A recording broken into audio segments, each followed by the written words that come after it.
Hi all. അപ്പോൾ നമ്മുടെ റിവിഷനൊക്കെ start ചെയ്യാൻ പോകണം അല്ലേ. അപ്പോൾ റിവിഷൻ ഓറിയൻറ്റഡ് ആയിട്ട് നമ്മുടെ നാലാമത്തെ ചാപ്റ്റർ ഏതായിരുന്നു?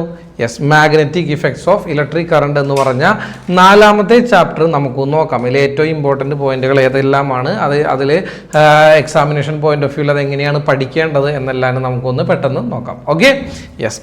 അപ്പോൾ ചാപ്റ്റർ 4 നാലാമത്തെ ചാപ്റ്ററിൻ്റെ പേരാണ് magnetic effects of electric current അഥവാ വൈദ്യുതിയുടെ കാന്തിക ഫലം എന്നത്. അപ്പോൾ അതാ നമ്മൾ സ്റ്റാർട്ട് ചെയ്യാൻ പോവാണ്. ഏറ്റവും പ്രധാനപ്പെട്ട കാര്യങ്ങൾ നമുക്ക് വേഗം ഒന്ന് നോക്കാം. ഇതിൽ ഒന്നാമത്തതാണ് യെസ്, അതായത് ഈ magnetic effects of electric current എന്ന് പറഞ്ഞു കഴിഞ്ഞാൽ വൈദ്യുതി കൊടുക്കുന്നത് മൂലം, അതായത് ഇലക്ട്രിസിറ്റി പാസ് ചെയ്യുമ്പോൾ മാഗ്നറ്റിക് ഇഫക്റ്റ് ഉണ്ടാവുക.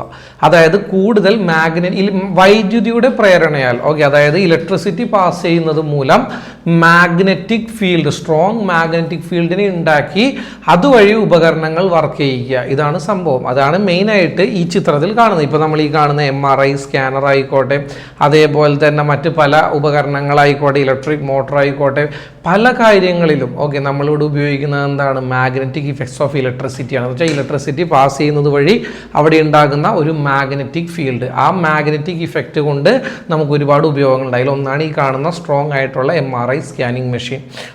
നിങ്ങൾ ശ്രദ്ധിച്ചിട്ടുണ്ടെങ്കിൽ അറിയാം, ഇതൊരു പരീക്ഷയ്ക്ക് ഈ ചാപ്റ്ററിലുള്ളൊരു ഇമ്പോർട്ടൻറ്റ് ഫാക്ടറും കൂടെയാണ്. ആ ഒരു ചോദ്യം ഇങ്ങനെയാണ്, അതായത് MRI സ്കാനിങ്ങിന് കൊണ്ടുപോകുമ്പോൾ നിങ്ങളുടെ ശരീരത്തിൽ നിന്നും ഓർണമെൻറ്റ്സ് എന്തെങ്കിലും ഉണ്ടെങ്കിൽ അവർ ഊരി മാറ്റിയതിന് ശേഷമായിരിക്കും, ആ ഓർണമെൻറ്റ്സ് ഊരി പേഷ്യൻറ്റിൻ്റെ അടുത്തുള്ള ആരെങ്കിലും കയ്യിൽ കൊടുത്തതിന് ശേഷമായിരിക്കും നിങ്ങളെ ഇങ്ങോട്ട് കൊണ്ടുപോകുന്നത്, MRI സ്കാനിങ്ങിന് വേണ്ടി കൊണ്ടുപോകുന്നത്.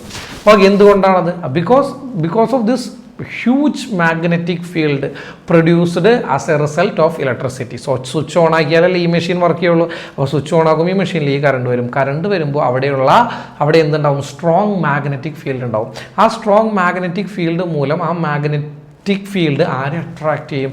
നമ്മുടെ ഗോൾഡ്, ശരീരത്തിൽ കിടക്കുന്ന ഗോൾഡ് എന്ന് പറഞ്ഞാൽ എന്താണ്? ഒരു ഇരുമ്പല്ലേ. അപ്പോൾ ആ ഗോൾഡിനെ അതെന്ത് ചെയ്യും? അട്രാക്ട് ചെയ്യും. അപ്പോൾ അതുവഴി അപകടം ഉണ്ടാകാൻ സാധ്യതയുണ്ട്. അതുകൂടാണ്ട് നമ്മൾക്ക് ഈ MRI സ്കാനിങ് മെഷീനിൽ നിന്നും കിട്ടുന്ന ഔട്ട്പുട്ട് റിസൾട്ടിനെ അത് ദോഷകരമായിട്ട് ബാധിക്കും. അതിൻ്റെ ക്ലാരിറ്റിയൊക്കെ കുറയും. അപ്പോൾ അതൊക്കെ കൊണ്ടാണ് MRI സ്കാനിങ്ങിന് കൊണ്ടുപോകുമ്പോൾ എന്ത് ചെയ്യാത്തത്? നമ്മുടെ MRI സ്കാനിങ്ങിന് കൊണ്ടുപോകുമ്പോൾ ശരീരത്തിൽ നിന്നും ഓർണമെൻറ്റ്സും കാര്യങ്ങളെല്ലാനും ഊരി മാറ്റുന്നത് അതുകൊണ്ടാണ് കേട്ടോ. അപ്പോൾ ഇതാണ് പ്രധാനമായിട്ടും കാരണം. ഇത് ഞാൻ പറഞ്ഞത് ഈ ചാപ്റ്ററിൻ്റെ ഇൻട്രോയാണ്. കാരണം നമ്മൾ ഈ MRI സ്കാനിങ് മെഷീൻ എന്നൊക്കെ പറയുന്നത് ഈ മാഗ്നറ്റിക് ഇഫക്ട്സ് ഓഫ് ഇലക്ട്രിക് കറണ്ടിന് ഏറ്റവും വലിയ എക്സാമ്പിളാണ്. യെസ്, ഒരു മാഗ്നറ്റ്, ഇതാണ് ഒരു ബാർ മാഗ്നറ്റ്. ശരിക്കും പറഞ്ഞു കഴിഞ്ഞാൽ അല്ലേ, ഒരു ബാർ മാഗ്നറ്റാണിത്. ബാർ മാഗ്നറ്റ്, ഈ ബാർ മാഗ്നറ്റിൻ്റെ പ്രത്യേകത എന്താണ്? അതിനൊരു നോർത്ത് പോൾ ഉണ്ടാവും, അതേപോലെ ഒരു സൗത്ത് പോൾ ഉണ്ടാവും. അപ്പോൾ നിങ്ങൾ ചോദിക്കും, ബാർ മാഗ്നറ്റിന് മാത്രമാണ് നോർത്ത് പോൾ സൗത്ത്? അല്ല, ഏതൊരു മാഗ്നറ്റ് എടുത്തു കഴിഞ്ഞാലും അതിനൊരു മാഗ്നറ്റിക് നോർത്ത് പോളും ഉണ്ടാവും, അതേപോലെ തന്നെ സൗത്ത് പോൾ ഉണ്ടാവും, ദക്ഷിണ ധ്രുവവും ഉണ്ടാവും, ഉത്തര ധ്രുവവും ഉണ്ടാവും. രണ്ട് ധ്രുവമുള്ള മാഗ്നറ്റുകളാണ് എക്സിസ്റ്റ് ചെയ്യുക. അല്ലാതെ നോർത്ത് പോൾ മാത്രം അല്ലെങ്കിൽ സൗത്ത് പോൾ മാത്രമായിട്ട് ഒരു മാഗ്നറ്റ് ഒരിക്കലും എക്സിസ്റ്റ് ചെയ്യില്ല. അതുകൊണ്ട് തന്നെ magnetic monopoles does not exist എന്നാണ് പറയുന്നത്. പിന്നെ ഈ ബാർ മാഗ്നറ്റ് വെച്ച് കഴിയുമ്പോൾ ഈ ബാർ മാഗ്നറ്റ് അടുത്തേക്ക് നമ്മളൊരു പിന്ന് കൊണ്ടു ചെന്ന് കഴിഞ്ഞാൽ ബാർ മാഗ്നറ്റ് ആ പിന്നിനെ അട്രാക്ട് ചെയ്യും. എന്തുകൊണ്ടാണ്? അത് ആ ബാർ മാഗ്നറ്റിന് ചുറ്റും എന്തുള്ളതുകൊണ്ടാണ്? മാഗ്നറ്റിക് ഫീൽഡ് ഉള്ളതുകൊണ്ടാണ്. സോ ഈ മാഗ്നറ്റിക് ഫീൽഡ്, ഈ കാണുന്ന എല്ലാവരും ബാർ മാഗ്നറ്റിന് ചുറ്റുമുള്ള മാഗ്നറ്റിക് ഫീൽഡാണ്. ആ മാഗ്നറ്റിക് ഫീൽഡ്, അതായത് ആ ബാർ മാഗ്നറ്റ്, ആ കാന്തം, ആ മാഗ്നറ്റിൻ്റെ ആ കാന്ത ശക്തി, ആ ഇൻഫ്ലുവൻസ് അനുഭവപ്പെടുന്ന ആ റീജിയനെ വിളിക്കുന്ന പേരാണ് മാഗ്നറ്റിക് ഫീൽഡ്. അതുകൊണ്ടാണ് ഈ കാന്തത്തിനടുത്ത് നമ്മളൊരു പിന്ന് കൊണ്ടുവച്ച് കഴിഞ്ഞാൽ ഈ കാന്തം ആ പിന്നിനെ അട്രാക്ട് ചെയ്യും. എന്നാൽ കുറേ അകലെ മാറ്റി വെച്ച് കഴിഞ്ഞാൽ ഒരിക്കലും അട്രാക്ട് ചെയ്യില്ല. കാരണം എന്താണ്? ഈ മാഗ്നറ്റിന് ചുറ്റും അതിൻ്റെ ഇൻഫ്ലുവൻസ്, അതിൻ്റെ ഫോഴ്സ് അനുഭവപ്പെടുന്ന ഒരു റീജിയൻ ഉണ്ട്, ഒരു മേഖലയുണ്ട്. അതിനെയാണ് നമ്മൾ എന്തെന്ന് വിളിക്കുന്നത്? മാഗ്നറ്റിക് ഫീൽഡ് എന്ന് വിളിക്കുന്നത്. ആ മാഗ്നറ്റിക് ഫീൽഡിലേക്ക് വരുന്ന ആ മാഗ്നറ്റിക് ഫീൽഡിലേക്ക് വരുമ്പോൾ മാത്രമാണ് അതിനെ കാന്തം അട്രാക്റ്റ് ചെയ്യുന്നത്. യെസ്, അപ്പോൾ ഇതെല്ലാമാണ് കാര്യങ്ങൾ. ഇനി ശ്രദ്ധിക്കേണ്ട കാര്യം, ഒരു ബാർ മാഗ്നറ്റ് ആണെങ്കിൽ ആ ബാർ മാഗ്നറ്റിൽ എന്തുണ്ടാവും? മാഗ്നറ്റിക് ഫീൽഡ് ഉണ്ടാവും. ആ മാഗ്നറ്റിക് ഫീൽഡ് ലൈൻസ് എപ്പോഴും നോർത്ത് പോളിൽ നിന്നും സ്റ്റാർട്ട് ചെയ്യുകയും സൗത്ത് പോളിൽ വന്ന് എൻഡ് ചെയ്യുകയുമാണ് ഉണ്ടാവുക. അപ്പോൾ എന്താണ്? മാഗ്നറ്റിക് ഫീൽഡ് ലൈൻസ് നോർത്ത് പോളിൽ നിന്നും ആരംഭിച്ച് സൗത്ത് പോളിൽ വന്ന് എൻഡ് ചെയ്യുകയാണ് ചെയ്യുന്നത്. യെസ്, പിന്നെ പറയാനുള്ള കാര്യം, ഇത് മാഗ്നറ്റിന് പുറത്താണ്. മാഗ്നറ്റിന് പുറത്ത് മാഗ്നറ്റിക് ഫീൽഡിൻ്റെ ഡയറക്ഷൻ ഈ പറഞ്ഞ പോലെ നോർത്ത് പോളിൽ നിന്ന് ആരംഭിച്ച് സൗത്ത് പോളിൽ അവസാനിക്കുന്നതാണ്. എന്നാൽ മാഗ്നറ്റിൻ്റെ അകത്ത് നോക്കുകയാണെങ്കിൽ സൗത്തിൽ നിന്നും നോർത്തിലേക്കായിരിക്കും ഡയറക്ഷൻ വരുന്നത് കേട്ടോ. വളരെ ഇമ്പോർട്ടൻ്റ് ആണ്. മാഗ്നറ്റിന് പുറത്ത് നോർത്തിൽ നിന്ന് സൗത്തിലേക്കും, മാഗ്നറ്റിൻ്റെ അകത്ത് സൗത്തിൽ നിന്ന് നോർത്തിലേക്കായിരിക്കും. ദെൻ ഇവിടെ ഇതൊരു മാഗ്നറ്റിക് നീഡിലാണ്, ഒരു കാന്ത സൂചിയാണ്. മാഗ്നറ്റിക് നീഡിൽ അഥവാ കാന്ത സൂചി. ഈ മാഗ്നറ്റിക് നീഡിലിൻ്റെ അടുത്തേക്ക് ഒരു ബാർ മാഗ്നറ്റ് കൊണ്ടുവന്നിട്ട് അതിൻ്റെ അടുത്തേക്ക് കൊണ്ടുവരികയാണെങ്കിൽ ഈ മാഗ്നറ്റിക് നീഡിൽ എന്ത് ചെയ്യും? ഒന്ന് ഡിഫ്ലക്റ്റ് ചെയ്യും. എന്തുകൊണ്ടാണ് ആ മാഗ്നറ്റിക് നീഡിൽ ഡിഫ്ലക്റ്റ് ചെയ്യുന്നത്? അതിനൊരു കാരണമുണ്ട്. കാരണം ഇത്രയേ ഉള്ളൂ, ഇതൊരു കാന്ത സൂചിയാണ്, മാഗ്നറ്റിക് നീഡിലാണ്. അതൊരു മാഗ്നറ്റിക് നീഡിലായതുകൊണ്ട് തന്നെ അതിനൊരു നോർത്ത് പോളും ഉണ്ടാവും, ഒരു സൗത്ത് പോളും ഉണ്ടാവും. അപ്പോൾ നോർത്ത് പോളിൽ നിന്ന് സൗത്ത് പോളിലേക്ക് നമ്മൾ ഈ പറഞ്ഞതുപോലെ മാഗ്നറ്റിക് ഫീൽഡ് ലൈൻസ് ഉണ്ടാവും. ഓക്കെ, അതേപോലെ ഇതൊരു ബാർ മാഗ്നറ്റാണ്. ഈ ബാർ മാഗ്നറ്റിന് ചുറ്റും ഉണ്ടാകും മാഗ്നറ്റിക് ഫീൽഡ് ലൈൻസ് ഉണ്ടാവും. ഓക്കെ, സോ നോർത്ത് പോളിൽ നിന്നും സൗത്ത് പോളിലേക്ക് ഈ രണ്ട് മാഗ്നറ്റുകളുടെയും ഈ മാഗ്നറ്റിക് ഫീൽഡുകൾ തമ്മിൽ റിയാക്ട് ചെയ്യും. കണ്ട, ഈ രണ്ട് മാഗ്നറ്റിക് ഫീൽഡുകൾ തമ്മിൽ റിയാക്ട് ചെയ്യുമ്പോൾ ഈ ഒരു മാഗ്നറ്റിക് നീഡിലിൽ ഒരു ഫോഴ്സ് ആക്ട് ചെയ്യുകയും ആ ഫോഴ്സ് ആക്ട് ചെയ്യുന്നതിൻ്റെ ഫലമായിട്ടാണ് ഈ കാന്തസൂചി ഇങ്ങോട്ട് ലെഫ്റ്റിലേക്ക് ഒന്ന് ഡിഫ്ലക്റ്റ് ചെയ്യുകയും ചെയ്യുന്നത്. Okay, yes. If another magnetic field is created near the magnetic needle, കാരണം ഈ മാഗ്നറ്റിക് നീഡിലിനടുത്ത് മറ്റൊരു മാഗ്നറ്റിക് ഫീൽഡ് ക്രിയേറ്റ് ചെയ്ത് കഴിഞ്ഞാൽ the magnetic needle will deflect. കാന്തസൂചിക്ക് സമീപം മറ്റൊരു കാന്തിക മണ്ഡലം സൃഷ്ടിക്കപ്പെട്ടാൽ കാന്തസൂചി വിഭ്രംശിക്കും. മാഗ്നറ്റിക് ഫീൽഡ് ലൈൻസ്, കാന്തിക ബലരേഖകൾ എന്താണ് ഞാനിപ്പോൾ പറഞ്ഞത്? അതാ കാന്തത്തിന് ചുറ്റുമുള്ള ഇമാജിനറി ലൈൻസ്. ഇത് ശരിക്കും നമുക്ക് കാണാൻ പറ്റില്ല, അതൊരു ഇമാജിനറി ലൈനുകളാണത് മാഗ്നറ്റിക് ഫീൽഡ് ലൈൻസ് എന്ന് പറയുന്നത്. അത് കാന്തത്തിന് പുറത്ത് നോർത്ത് പോളിൽ നിന്ന് സൗത്ത് പോളിലേക്കും കാന്തത്തിനകത്ത് സൗത്ത് പോളിൽ നിന്ന് നോർത്ത് പോളിലേക്കും ആയിരിക്കും ഉണ്ടാകുന്നത്. These are many imaginary magnetic field lines, or ആ മാഗ്നറ്റിക് ഫീൽഡ് ലൈൻസിനെ തന്നെയാണ് നമ്മൾ മാഗ്നറ്റിക് ഫ്ലക്സ് എന്നും വിളിക്കുന്നത് കേട്ടോ. ഫ്ലക്സ് എന്നോ ഫ്ലക്സ് ലൈൻസ് എന്നോ വിളിക്കും. Okay, there are many imaginary magnetic field lines or flux lines within a magnetic field. These imaginary lines are used to visualize a magnetic field. ഈ ഒരു മാഗ്നറ്റിക് ഫീൽഡിനെ visualise ചെയ്യുന്നത് ഇതേപോലെ മാഗ്നറ്റിക് ഫീൽഡ് ലൈൻസ് ഉപയോഗിച്ചുകൊണ്ടാണ്. കാന്തിക മണ്ഡലത്തിൽ അനേകം മണ്ഡല രേഖകൾ അഥവാ ഫ്ലക്സ് രേഖകൾ ഉണ്ട്. ഈ സാങ്കല്പിക രേഖകൾ കാന്തിക മണ്ഡലത്തെ ദൃശ്യവൽക്കരിക്കാൻ മാത്രമാണ് ഉപയോഗിക്കുന്നത്. ഓക്കെ, യെസ്, ക്ലിയർ ആയി എന്ന് വിചാരിക്കുന്നു കേട്ടാ. ദെൻ അടുത്തത്, what is the direction of magnetic flux lines surrounding magnet? Okay, magnet പുറത്തെങ്ങനെയായിരിക്കും? നോർത്തിൽ നിന്ന് സൗത്തിലേക്കായിരിക്കും. എന്നാൽ ഇൻസൈഡ് ദ മാഗ്നറ്റ് അകത്തെങ്ങനെയായിരിക്കും? സൗത്തിൽ നിന്ന് നോർത്തിലേക്കായിരിക്കും. ഒരു മാർക്കിൻ്റെ ചോദ്യമാണ്, വളരെ ഇമ്പോർട്ടൻ്റ് ആണ് കേട്ടോ. Okay, yes. ദെൻ അടുത്തത്, യെസ്, അടുത്തത് current carrying conductor and magnetic field. ഇത് ശരിക്കും പറഞ്ഞാൽ ഹാൻസ് ക്രിസ്റ്റ്യൻ ഈസ്റ്റഡ് OESTRED ഇയാളുടെ ഫോട്ടോയും കാര്യങ്ങളൊക്കെ കാണിച്ചു തരാം. ഇവിടെ current carrying conductor and magnetic field, ഈ ഹാൻസ് ക്രിസ്റ്റ്യൻ ഈസ്റ്റഡ് ചെയ്ത എക്സ്പെരിമെൻ്റ് ആണ് നമ്മളിവിടെ പഠിക്കാൻ പോകുന്നത്. ഓക്കെ, ഹാൻസ് ക്രിസ്റ്റ്യൻ ഈസ്റ്റഡ് ചെയ്ത എക്സ്പെരിമെൻ്റ് ആണ് നമ്മളിവിടെ പഠിക്കാൻ പോകുന്നത്. ഈ എക്സ്പെരിമെൻറ്റിന് വളരെ ഇമ്പോർട്ടൻ്റ് ആണ്. കാരണം ഈ എക്സ്പെരിമെൻ്റ് വഴിയാണ് അദ്ദേഹം എന്ത് പ്രൂവ് ചെയ്തത്? ഒരു കണ്ടക്ടറിലൂടെ ഒരു കറണ്ട് പാസ് ചെയ്യുമ്പോൾ ആ കണ്ടക്ടറിന് ചുറ്റും മാഗ്നറ്റിക് ഫീൽഡ് ഉണ്ടാകുന്നുണ്ട് എന്ന് അദ്ദേഹം പ്രൂവ് ചെയ്തത് ഈ ഒരു എക്സ്പെരിമെൻറ്റിലൂടെയാണ്. ഓക്കെ, എന്താണ്? ഒരു കണ്ടക്ടറിലൂടെ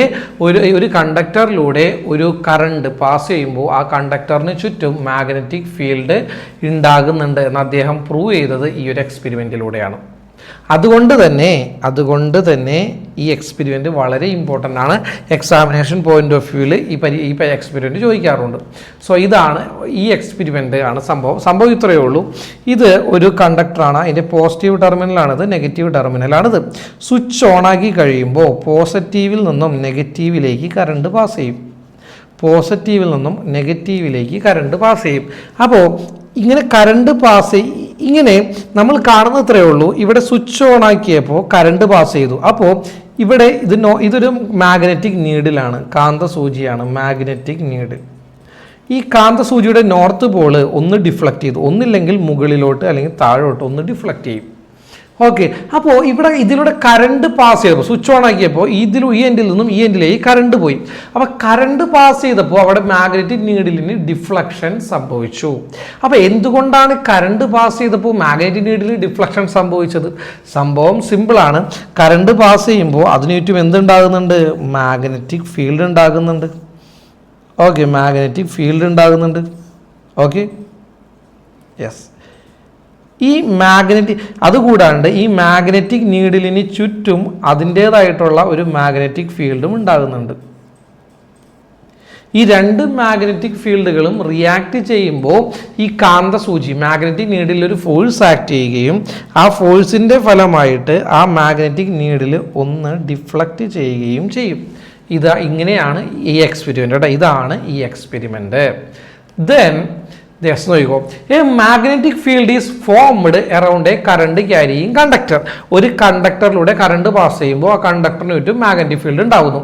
this magnetic field can exert A force on the magnetic needle. ഇങ്ങനെ ഉണ്ടാകുന്ന മാഗ്നറ്റിക് ഫീൽഡിന് തൊട്ടടുത്തിരിക്കുന്ന മാഗ്നറ്റിക് ഫീൽഡിന് തൊട്ടടുത്ത് ഇരിക്കുന്ന മാഗ്നറ്റിക് നീഡിൽ കാന്തസൂചിയിൽ ഒരു ഫോഴ്സ് എക്സേർട്ട് ചെയ്യാൻ സാധിക്കും, ഒരു ബലം കൊടുക്കാൻ സാധിക്കും. ഇതിനെ വിളിക്കുന്ന പേരാണ് മാഗ്നറ്റിക് ഇഫക്ട്സ് ഓഫ് ഇലക്ട്രിസിറ്റി. വൈദ്യുതി പ്രവഹിക്കുന്ന ചാലകത്തിന് ചുറ്റും ഒരു കാന്തിക മണ്ഡലം രൂപപ്പെടുകയും ഈ കാന്തിക മണ്ഡലത്തിന് തൊട്ടടുത്തിരിക്കുന്ന കാന്തസൂചിയിൽ ഒരു ബലം പ്രയോഗിക്കാൻ കഴിയുകയും ചെയ്യും. ഇതിനെയാണ് നമ്മൾ വൈദ്യുതിയുടെ കാന്തിക ഫലം എന്ന് പറയുന്നത്. ക്ലിയർ ആണല്ലോ?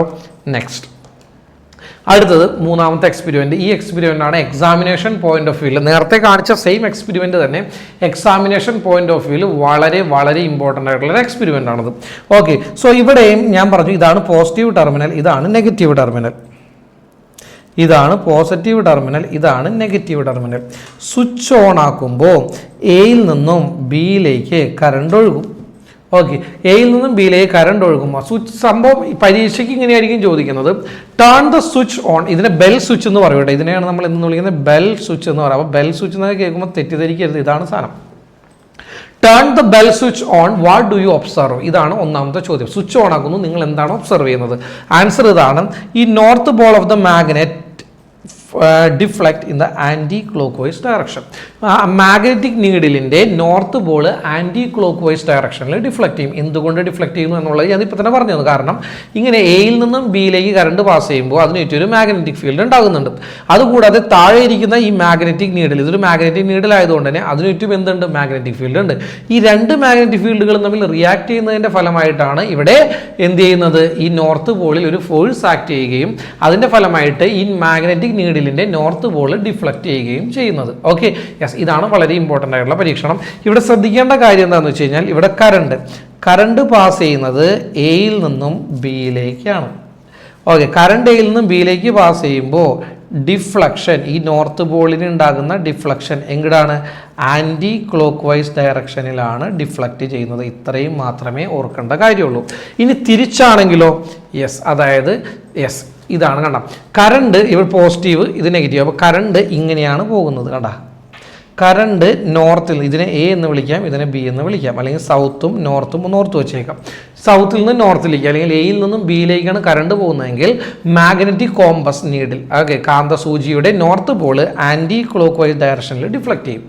ഇനി പരീക്ഷയ്ക്ക് ഇങ്ങനെ ഒരു ചോദ്യം ചോദിക്കാം.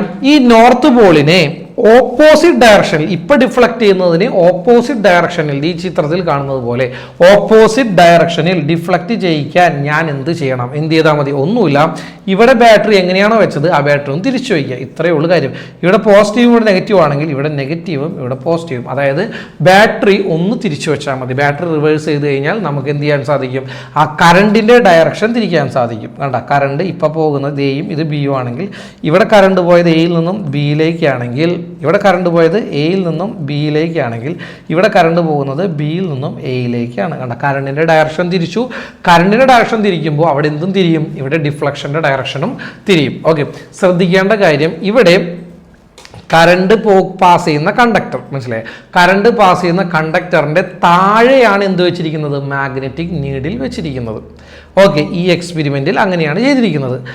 അപ്പോൾ നമുക്ക് മനസ്സിലായി കറണ്ട് എയിൽ നിന്നും ബിയിലേക്ക് പാസ് ചെയ്യുമ്പോൾ north pole anti clock vice ഡയറക്ഷനിൽ ഡിഫ്ലക്ട് ചെയ്യുമെന്ന് മനസ്സിലായി. ഓക്കെ, അല്ലെങ്കിൽ കറണ്ട് ബിയിൽ നിന്നും എയിലേക്ക് തിരിച്ചാണ് പാസ് ചെയ്യുന്നതെങ്കിൽ current north Paul clock vice direction deflect ചെയ്യുന്നു. മനസ്സിലായി? ഇനി അവൻ പരീക്ഷയ്ക്ക് ചോദിക്കാൻ പോകുന്നത് ചിലപ്പോൾ ഈ മാഗ്നറ്റിക് നീഡിൽ കാന്തസൂചി ഈ കണ്ടക്ടറിന് മുകളിലാണ് വെച്ചിരിക്കുന്നതെങ്കിൽ എന്ത് സംഭവിക്കും? ഒന്നുമില്ലടാ, ടെൻഷൻ ഒന്നും അടിക്കണ്ട. ഇപ്പോൾ എങ്ങനെയാണോ ഡിഫ്ലക്ട് ചെയ്തത് അതിന് നേരെ ഓപ്പോസിറ്റ് ആയിട്ട് ഡിഫ്ലക്ട് ചെയ്യും.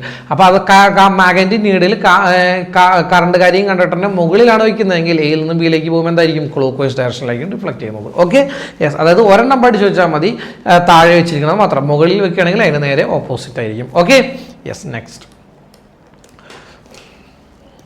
യെസ്. ഇതാണ് നമ്മളിപ്പോൾ പറഞ്ഞ ഹാൻസ് ക്രിസ്ത്യൻ ഈസ്റ്റഡ് എന്ന് പറയുന്ന സയന്റിസ്റ്റ്. ഈ പേരൊന്ന് ഓർത്ത് വെച്ചേക്കണം, വളരെ ഇമ്പോർട്ടൻ്റ് ആണ്. ഇദ്ദേഹമാണ് ഈ ഒരു എക്സ്പെരിമെൻറ്റ്, ഇദ്ദേഹം ചെയ്ത എക്സ്പെരിമെൻ്റ് ആണ് നമ്മളിപ്പോൾ പഠിച്ചത്. ഓക്കെ, ഇദ്ദേഹം എന്ത് പ്രൂവ് ചെയ്യാൻ വേണ്ടി ചെയ്ത എക്സ്പെരിമെൻ്റ് ആണ്? ഈ എക്സ്പെരിമെൻറ്റിലൂടെ എന്താണ് അദ്ദേഹം പ്രൂവ് ചെയ്തത്? അദ്ദേഹം പ്രൂവ് ചെയ്തത്രേ ഉള്ളൂ, magnetic field is formed around A current carrying conductor. ഒരു കണ്ടക്ടറിലൂടെ കറണ്ട് പാസ് ചെയ്യുമ്പോൾ അതിന് ചുറ്റും മാഗ്നറ്റിക് ഫീൽഡ് ഉണ്ടാകുന്നുണ്ട്, കാന്തിക മണ്ഡലം രൂപപ്പെടുന്നുണ്ട് എന്ന് എക്സ്പെരിമെൻറ്റിലൂടെ, പരീക്ഷണത്തിലൂടെ കണ്ടെത്തിയത്. ആദ്യമായിട്ട് കണ്ടെത്തിയത് ആരാണ്? ഇദ്ദേഹം, ഹാൻസ് ക്രിസ്ത്യൻ ഈസ്റ്റഡ് എന്ന് പറയുന്ന ഈ സയന്റിസ്റ്റാണ്. ഏകദേശം 1860-62കളിലൊക്കെയാണ് സംഭവിക്കുന്നത്. Okay, next. ദെൻ ഇതാണ് ആ എക്സ്പെരിമെന്റ് 4. ഈ എക്സ്പെരിമെന്റ് 4 എന്തുകൊണ്ട് കാണിച്ചു എന്ന് വെച്ച് കഴിഞ്ഞാൽ പരീക്ഷയ്ക്ക് വളരെ ഇമ്പോർട്ടൻ്റ് ആയിട്ടുള്ള ഒരു കാര്യമാണ് ഈ എക്സ്പെരിമെന്റ് എന്ന് പറയുന്നത്. ഈ എക്സ്പെരിമെന്റിൽ എങ്ങനെയായിരിക്കും ചോദ്യം വരുന്നത്? ചോദ്യം വരുന്നത് ഇങ്ങനെയായിരിക്കും. സോ സ്വിച്ച് ഓൺ ആക്കുക, turn the bell switch on. ഒരിക്കൽ കൂടി ഞാൻ ഓർമ്മിപ്പിക്കുകയാണ്, ബെൽ സ്വിച്ച് എന്ന് പറയുന്നതും സ്വിച്ച് എന്ന് പറയുന്നതും സെയിം ആണ് കേട്ടോ ഈ ഒരു ചാപ്റ്ററിന്റെ കേസിൽ. ഓക്കെ, സോ ഇതാണ് bell switch. Turn the switch on and draw the magnetic field lines around the current carrying conductor AB. ഇങ്ങനെയാണ് പരീക്ഷയ്ക്ക് ചോദ്യം വരിക. അതായത് ഈ സ്വിച്ച് ഓൺ ആക്കുന്നു. സ്വിച്ച് ഓൺ ആയി കഴിയുമ്പോൾ ഈ എയിൽ നിന്നും ബിയിലേക്ക് കറണ്ട് പാസ് ചെയ്യുമല്ലോ, കാരണം ഇത് പോസിറ്റീവ് ടെർമിനലാണ് നെഗറ്റീവ് ടെർമിനലാണ്. സോ കറണ്ട് പാസ് ചെയ്യുന്നത് ഇങ്ങനെയായിരിക്കും. സോ ഇങ്ങനെ എയിൽ നിന്നും ബിയിലേക്ക് കറണ്ട് പാസ് ചെയ്യുമ്പോൾ ഈ കണ്ടക്ടറിന് ചുറ്റും മാഗ്നറ്റിക് ഫീൽഡ് ഉണ്ടാകുന്നുണ്ട്. ആ മാഗ്നറ്റിക് ഫീൽഡിന്റെ ഡയറക്ഷൻ വരയ്ക്കാൻ വേണ്ടി പരീക്ഷയ്ക്ക് ചോദിക്കും. ഓക്കെ, സോ ഇങ്ങനെ വരുമ്പോൾ ഇതിന്റെ ഡയറക്ഷൻ വരയ്ക്കാനുള്ള ഒരു റൂളാണ് റൈറ്റ് ഹാൻഡ് തമ്പ് റൂൾ. എന്താണ് right hand thumb rule? So എന്താണ് റൈറ്റ് ഹാൻഡ് തമ്പ് റൂൾ പറയുന്നത്? ഒന്നുമില്ല, ഇതൊരു കറണ്ട് ക്യാരിയിങ് കണ്ടക്ടർ ആണല്ലോ അല്ലേ? സോ ഈ കറണ്ട് ക്യാരിയിങ് കണ്ടക്ടറിനെ എൻ്റെ ഈ നിങ്ങൾ വീഡിയോയിൽ കാണുമ്പോൾ ഇതെൻ്റെ ലെഫ്റ്റ് ഹാൻഡ് ആയിട്ടായിരിക്കും മേ ബി നിങ്ങൾക്ക് ഫീൽ ചെയ്യുന്നത്. ബട്ട് ആക്ച്വലി ഇതെൻ്റെ റൈറ്റ് ഹാൻഡ് ആണ്. ഇവിടെ നിന്ന് മിറർ ചെയ്ത് കാണിക്കുന്നത് കൊണ്ട് നിങ്ങൾക്ക് ലെഫ്റ്റ് ഹാൻഡ് ആയിട്ട് ഫീൽ ചെയ്യുന്നതാണ്. ഓക്കെ, സോ കറണ്ട് എയിൽ നിന്നും ബിയിലേക്ക് പാസ് ചെയ്യുമ്പോൾ അങ്ങനെ കറണ്ട് പാസ് ചെയ്യുന്ന കണ്ടക്ടറിനെ വലത് കൈ കൊണ്ട് പിടിക്കുക. എന്നിട്ട് കറണ്ട് പാസ് ചെയ്യുന്ന ഡയറക്ഷനിലെ കറണ്ടിന്റെ ഡയറക്ഷനിൽ തമ്പ് പിടിക്കുക. ഓക്കെ, അങ്ങനെയാണെങ്കിൽ ആ മടങ്ങിയിരിക്കുന്ന വിരലുകളിലെ ആ കേളിംഗ് ഫിംഗേഴ്സ് അതിന്റെ ഡയറക്ഷൻ എന്താണോ ആ ഡയറക്ഷനിലായിരിക്കും മാഗ്നറ്റിക് ഫീൽഡിന്റെ ഡയറക്ഷൻ. എല്ലാവരും ഒന്ന് പിടിച്ചു നോക്കിയേ, മാഗ്നറ്റിക് ഫീൽഡിന്റെ ഡയറക്ഷൻ എങ്ങോട്ടാണ്? ഉള്ളിലേക്കല്ലേ അല്ലേ? മാഗ്നറ്റിക് ഫീൽഡിന്റെ ഡയറക്ഷൻ എങ്ങോട്ടാണ്? ഉള്ളിലേക്കല്ലേ മാഗ്നറ്റിക് ഫീൽഡിന്റെ ഡയറക്ഷൻ? യെസ്, ഇതാണ് മാഗ്നറ്റിക് ഫീൽഡിന്റെ ഡയറക്ഷൻ. സോ ഇങ്ങനെ ഒരു കറണ്ട് ക്യാരിയിങ് കണ്ടക്ടർ, ഒരു കണ്ടക്ടറിലൂടെ കറണ്ട് പാസ് ചെയ്യുമ്പോൾ ആ കണ്ടക്ടറിന് ചുറ്റും മാഗ്നറ്റിക് ഫീൽഡ്, കാന്തിക മണ്ഡലം ഉണ്ടാകുന്നുണ്ട്. ആ മാഗ്നറ്റിക് ഫീൽഡിന്റെ ഡയറക്ഷൻ കണ്ടുപിടിക്കാനായിട്ട് നമ്മൾ യൂസ് ചെയ്യുന്ന ഒരു റൂളാണ് right hand thumb rule. Right hand thumb rule എന്ന് പറയുന്നത് right hand thumb rule. Okay, so ഈ റൈറ്റ് ഹാൻഡ് തമ്പ് റൂൾ എന്താണ്? ഒരിക്കൽ കൂടി ഞാൻ ജസ്റ്റ് ഒന്ന് പറഞ്ഞുതരാം. ഒരു കറണ്ട് ക്യാരിയിങ് കണ്ടക്ടറിനെ നമ്മൾ റൈറ്റ് ഹാൻഡ് വലത് കൈ കൊണ്ട് പിടിക്കുക. ഓക്കെ, കറണ്ട് ഏത് ഡയറക്ഷനിലാണോ പോകുന്നത് ആ പോകുന്ന ഡയറക്ഷനിൽ നമ്മൾ തമ്പ് പിടിക്കുക. അങ്ങനെയാണെങ്കിൽ ആ മടങ്ങിയിരിക്കുന്ന വിരലുകൾ, ആ കേളിംഗ് ഫിംഗേഴ്സ് നിങ്ങൾക്ക് നൽകുന്നതായിരിക്കും എന്ത്? മാഗ്നറ്റിക് ഫീൽഡിന്റെ direction. Okay, yes. So this is the right hand thumb rule. Imagine holding a conductor with your right hand in such a way that the thumb points in the direction of the electric field. The fingers curled around the conductor will indicate the direction of the magnetic field. വൈദ്യുത പ്രവാഹ ദിശയിൽ പെരുവിരൽ വരത്തക്ക രീതിയിൽ ചാലകത്തെ വലത് കൈ കൊണ്ട് പിടിക്കുകയാണെങ്കിൽ എന്ന് സങ്കല്പിച്ചാൽ ചാലകത്തെ ചുറ്റിപ്പിടിച്ച വിരലുകൾ കാന്തിക മണ്ഡലത്തിന്റെ ദിശയായിരിക്കും സൂചിപ്പിക്കുന്നത്. ഓക്കെ അല്ലേ മക്കളെ? യെസ്. സോ ഇങ്ങനെയാണെങ്കിൽ റൈറ്റ് ഹാൻഡ് തമ്പ് റൂൾ വെച്ച് ഈ എയുടെയും ബിയുടെയും ഭാഗത്തെ മാഗ്നറ്റിക് ഫീൽഡിന്റെ ഡയറക്ഷൻ ഞാനിവിടെ വരച്ചിട്ടുണ്ട്. അത് അങ്ങനെ തന്നെയാണോ കിട്ടുന്നത്? നിങ്ങളൊന്ന് ചെക്ക് ചെയ്തേ. ഞാൻ ഇവിടെ സ്വിച്ച് ഓൺ ആക്കാൻ പോവാണ് മക്കളെ. സ്വിച്ച് ഓൺ ആക്കി. സോ ഇത് positive terminal, negative terminal. So current pass ചെയ്യുന്നത് ഇങ്ങനെയായിരിക്കും കറണ്ട് പാസ് ചെയ്യുന്നത്. സോ കറണ്ട് ഇങ്ങനെയായിരിക്കും പാസ് ചെയ്യുന്നത്. ഒന്ന് പിടിച്ചു നോക്കി. സോ ഇവിടെ കറണ്ട് എയുടെ ഭാഗത്തുള്ള മാഗ്നറ്റിക് ഫീൽഡ് വരയ്ക്കണം നമുക്ക്. അപ്പോൾ എന്ത് ചെയ്യുക, ഇവിടെ ഈ എയിലൂടെ കറണ്ട് കടന്നു പോകുന്ന കണ്ടക്ടർ അല്ലേ എ എന്ന് പറയണേ അല്ലേ. സോ ഇതിനെ നമ്മൾ വലത് കൈ കൊണ്ട് പിടിക്കുന്നു, കറണ്ടിൻ്റെ ഡയറക്ഷനിൽ തമ്പ് പിടിക്കുന്നു, അങ്ങനെ മടങ്ങിയിരിക്കുന്ന വിരലുകളുടെ ഡയറക്ഷൻ നോക്കി. കറക്റ്റ് അല്ലേ നിങ്ങളുടെ ഉള്ളിലേക്ക് അല്ലേ. Yes, very good. ദെൻ ഇവിടെ നിങ്ങളുടെ താഴോട്ടാണ് കറണ്ട് പാസ് ചെയ്യുന്നത് അല്ലേ. അപ്പോൾ അതിന് എന്ത് ചെയ്യുക, കറണ്ട് താഴോട്ടായതുകൊണ്ട് തമ്പ് താഴോട്ട് പിടിക്കണം. അങ്ങനെയാണെങ്കിൽ മടങ്ങിയിരിക്കുന്ന വിരലുകൾ എങ്ങനെയാണ്, പുറത്തേക്കല്ലേ അല്ലേ. സോ എങ്ങനെയാണ്, anti clock vice direction. Clear ആയി എന്ന് വിചാരിക്കുന്നു. യെസ്, വേണമെങ്കിൽ ഇത് ജസ്റ്റ് നോട്ട് ചെയ്തോ. If current in the coil clock wise, കോയിലുള്ള കറണ്ട് ക്ലോക്ക് വൈസ് ഡയറക്ഷനിലാണെങ്കിൽ, ഓക്കെ, അങ്ങനെയാണെങ്കിൽ മാഗ്നറ്റിക് ഫീൽഡ് എങ്ങനെയായിരിക്കും, ഇൻവേർഡ് ആയിരിക്കും കേട്ടോ. ക്ലോക്ക് വൈസ് ഡയറക്ഷനിലാണ് കറണ്ട് എങ്കിൽ മാഗ്നറ്റിക് ഫീൽഡ് ഇൻവേർഡ് ആയിരിക്കും. അതേപോലെ കറണ്ട് ആൻറ്റി ക്ലോക്ക് വൈസ് ഡയറക്ഷനിലാണെങ്കിൽ മാഗ്നറ്റിക് ഫീൽഡ് എന്തായിരിക്കും, ഔട്ട്വേർഡ് ആയിരിക്കും. ഓക്കെ, യെസ്, ഇതൊന്ന് നോട്ട് ചെയ്ത് വെച്ചേക്കാം. അതേപോലെയാണ് ചാലക വലയത്തിലെ കാന്തശക്തി വർദ്ധിപ്പിക്കാൻ മാർഗമുണ്ട്. ഇപ്പോൾ ഈ സംഭവം നമ്മൾ ചെയ്തു. ഈ ഒരു എക്സ്പെരിമെൻ്റ് നോക്കുകയാണെങ്കിൽ ഇതൊരു കോയിലാണ്. എന്താണ്, ഒരു സർക്കുലാർ കോയിലാണ്, ഒരു ചാലക വലയം അല്ലെങ്കിൽ ഒരു സർക്കുലാർ കോയിൽ. ഓക്കെ, ഈ സർക്കുലാർ കോയിൽ നിങ്ങൾ നോക്കിയിട്ടുണ്ടെങ്കിൽ ഇതിനെ ഒരു എന്താണ് ബാറ്ററിയുമായിട്ട് കണക്ട് ചെയ്തിട്ടുണ്ട്, ഒരു ബെൽ സ്വിച്ച് ഉണ്ട്. അതേപോലെ ഇവിടെ ഒരു മാഗ്നറ്റിക് നീഡിലും വെച്ചിട്ടുണ്ട്. മാഗ്നറ്റിക് നീഡിൽ, ഒരു കാന്ത സൂചി മാഗ്നറ്റിക് നീഡിലും വെച്ചിട്ടുണ്ട്. Okay, yes. അപ്പോൾ ഇവിടെ സ്വിച്ച് ഓൺ ആയി കഴിഞ്ഞ് കഴിഞ്ഞാൽ കറണ്ട് പാസ് ചെയ്യുന്നത് ഇങ്ങനെയായിരിക്കും കറണ്ട് പാസ് ചെയ്യാം. ഓക്കെ, ഇങ്ങനെയായിരിക്കും കറണ്ട് പാസ് ചെയ്യുന്നത്. സ്വാഭാവികമായിട്ടും കറണ്ട് പാസ് ചെയ്യുമ്പോൾ ഇവിടെ ഇരിക്കുന്ന നോർത്ത് പോൾ ആ ഭാഗത്തൊരു ഫോഴ്സ് ആക്ട് ചെയ്യുകയും നോർത്ത് പോൾ ഒന്ന് ഡിഫ്ലക്റ്റ് ചെയ്യുകയും ചെയ്യും. നോർത്ത് പോൾ ഒന്ന് ഇങ്ങോട്ട് ഡിഫ്ലക്റ്റ് ചെയ്യും എന്ന് വിചാരിക്കുക. ഓക്കെ, വാട്ടവർ ഇങ്ങോട്ടും ആയിക്കോട്ടെ, ഡിഫ്ലക്റ്റ് ചെയ്യുന്നു. ചോദ്യം, ഇവിടെ ഈ കറണ്ട് പാസ് ചെയ്തപ്പോൾ ഇവിടെ ഒരു മാഗ്നറ്റിക് ഫീൽഡ് ഉണ്ടായത് കൊണ്ടാണ് ഈ ഡിഫ്ലക്ഷൻ സംഭവിച്ചത്. അപ്പോൾ ഇങ്ങനെ ഉണ്ടായ മാഗ്നറ്റിക് ഫീൽഡ് അല്ലെങ്കിൽ മാഗ്നറ്റിക്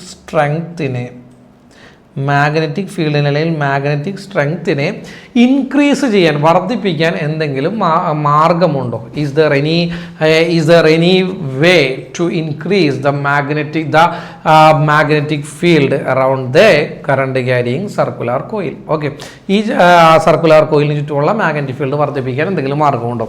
മക്കളെ ശ്രദ്ധിക്കുക, രണ്ട് മാർഗങ്ങളാണുള്ളത്. ഒന്ന്, ഇവിടെ ഈ സർക്കുലാർ കോയിലിൽ ഒറ്റ ചുറ്റുകളേ ഉള്ളൂ. ഓക്കെ, അവിടെ ആ ചുറ്റുകളുടെ എണ്ണം കൂട്ടുക, increase the number of turns. നോക്കിക്കോ, ചുറ്റുകളുടെ എണ്ണം കൂട്ടി. കണ്ട, ഇതിലിവിടെ എന്താണ്, അവിടെ ചുറ്റുകളുടെ എണ്ണം ഞാൻ കൂട്ടി.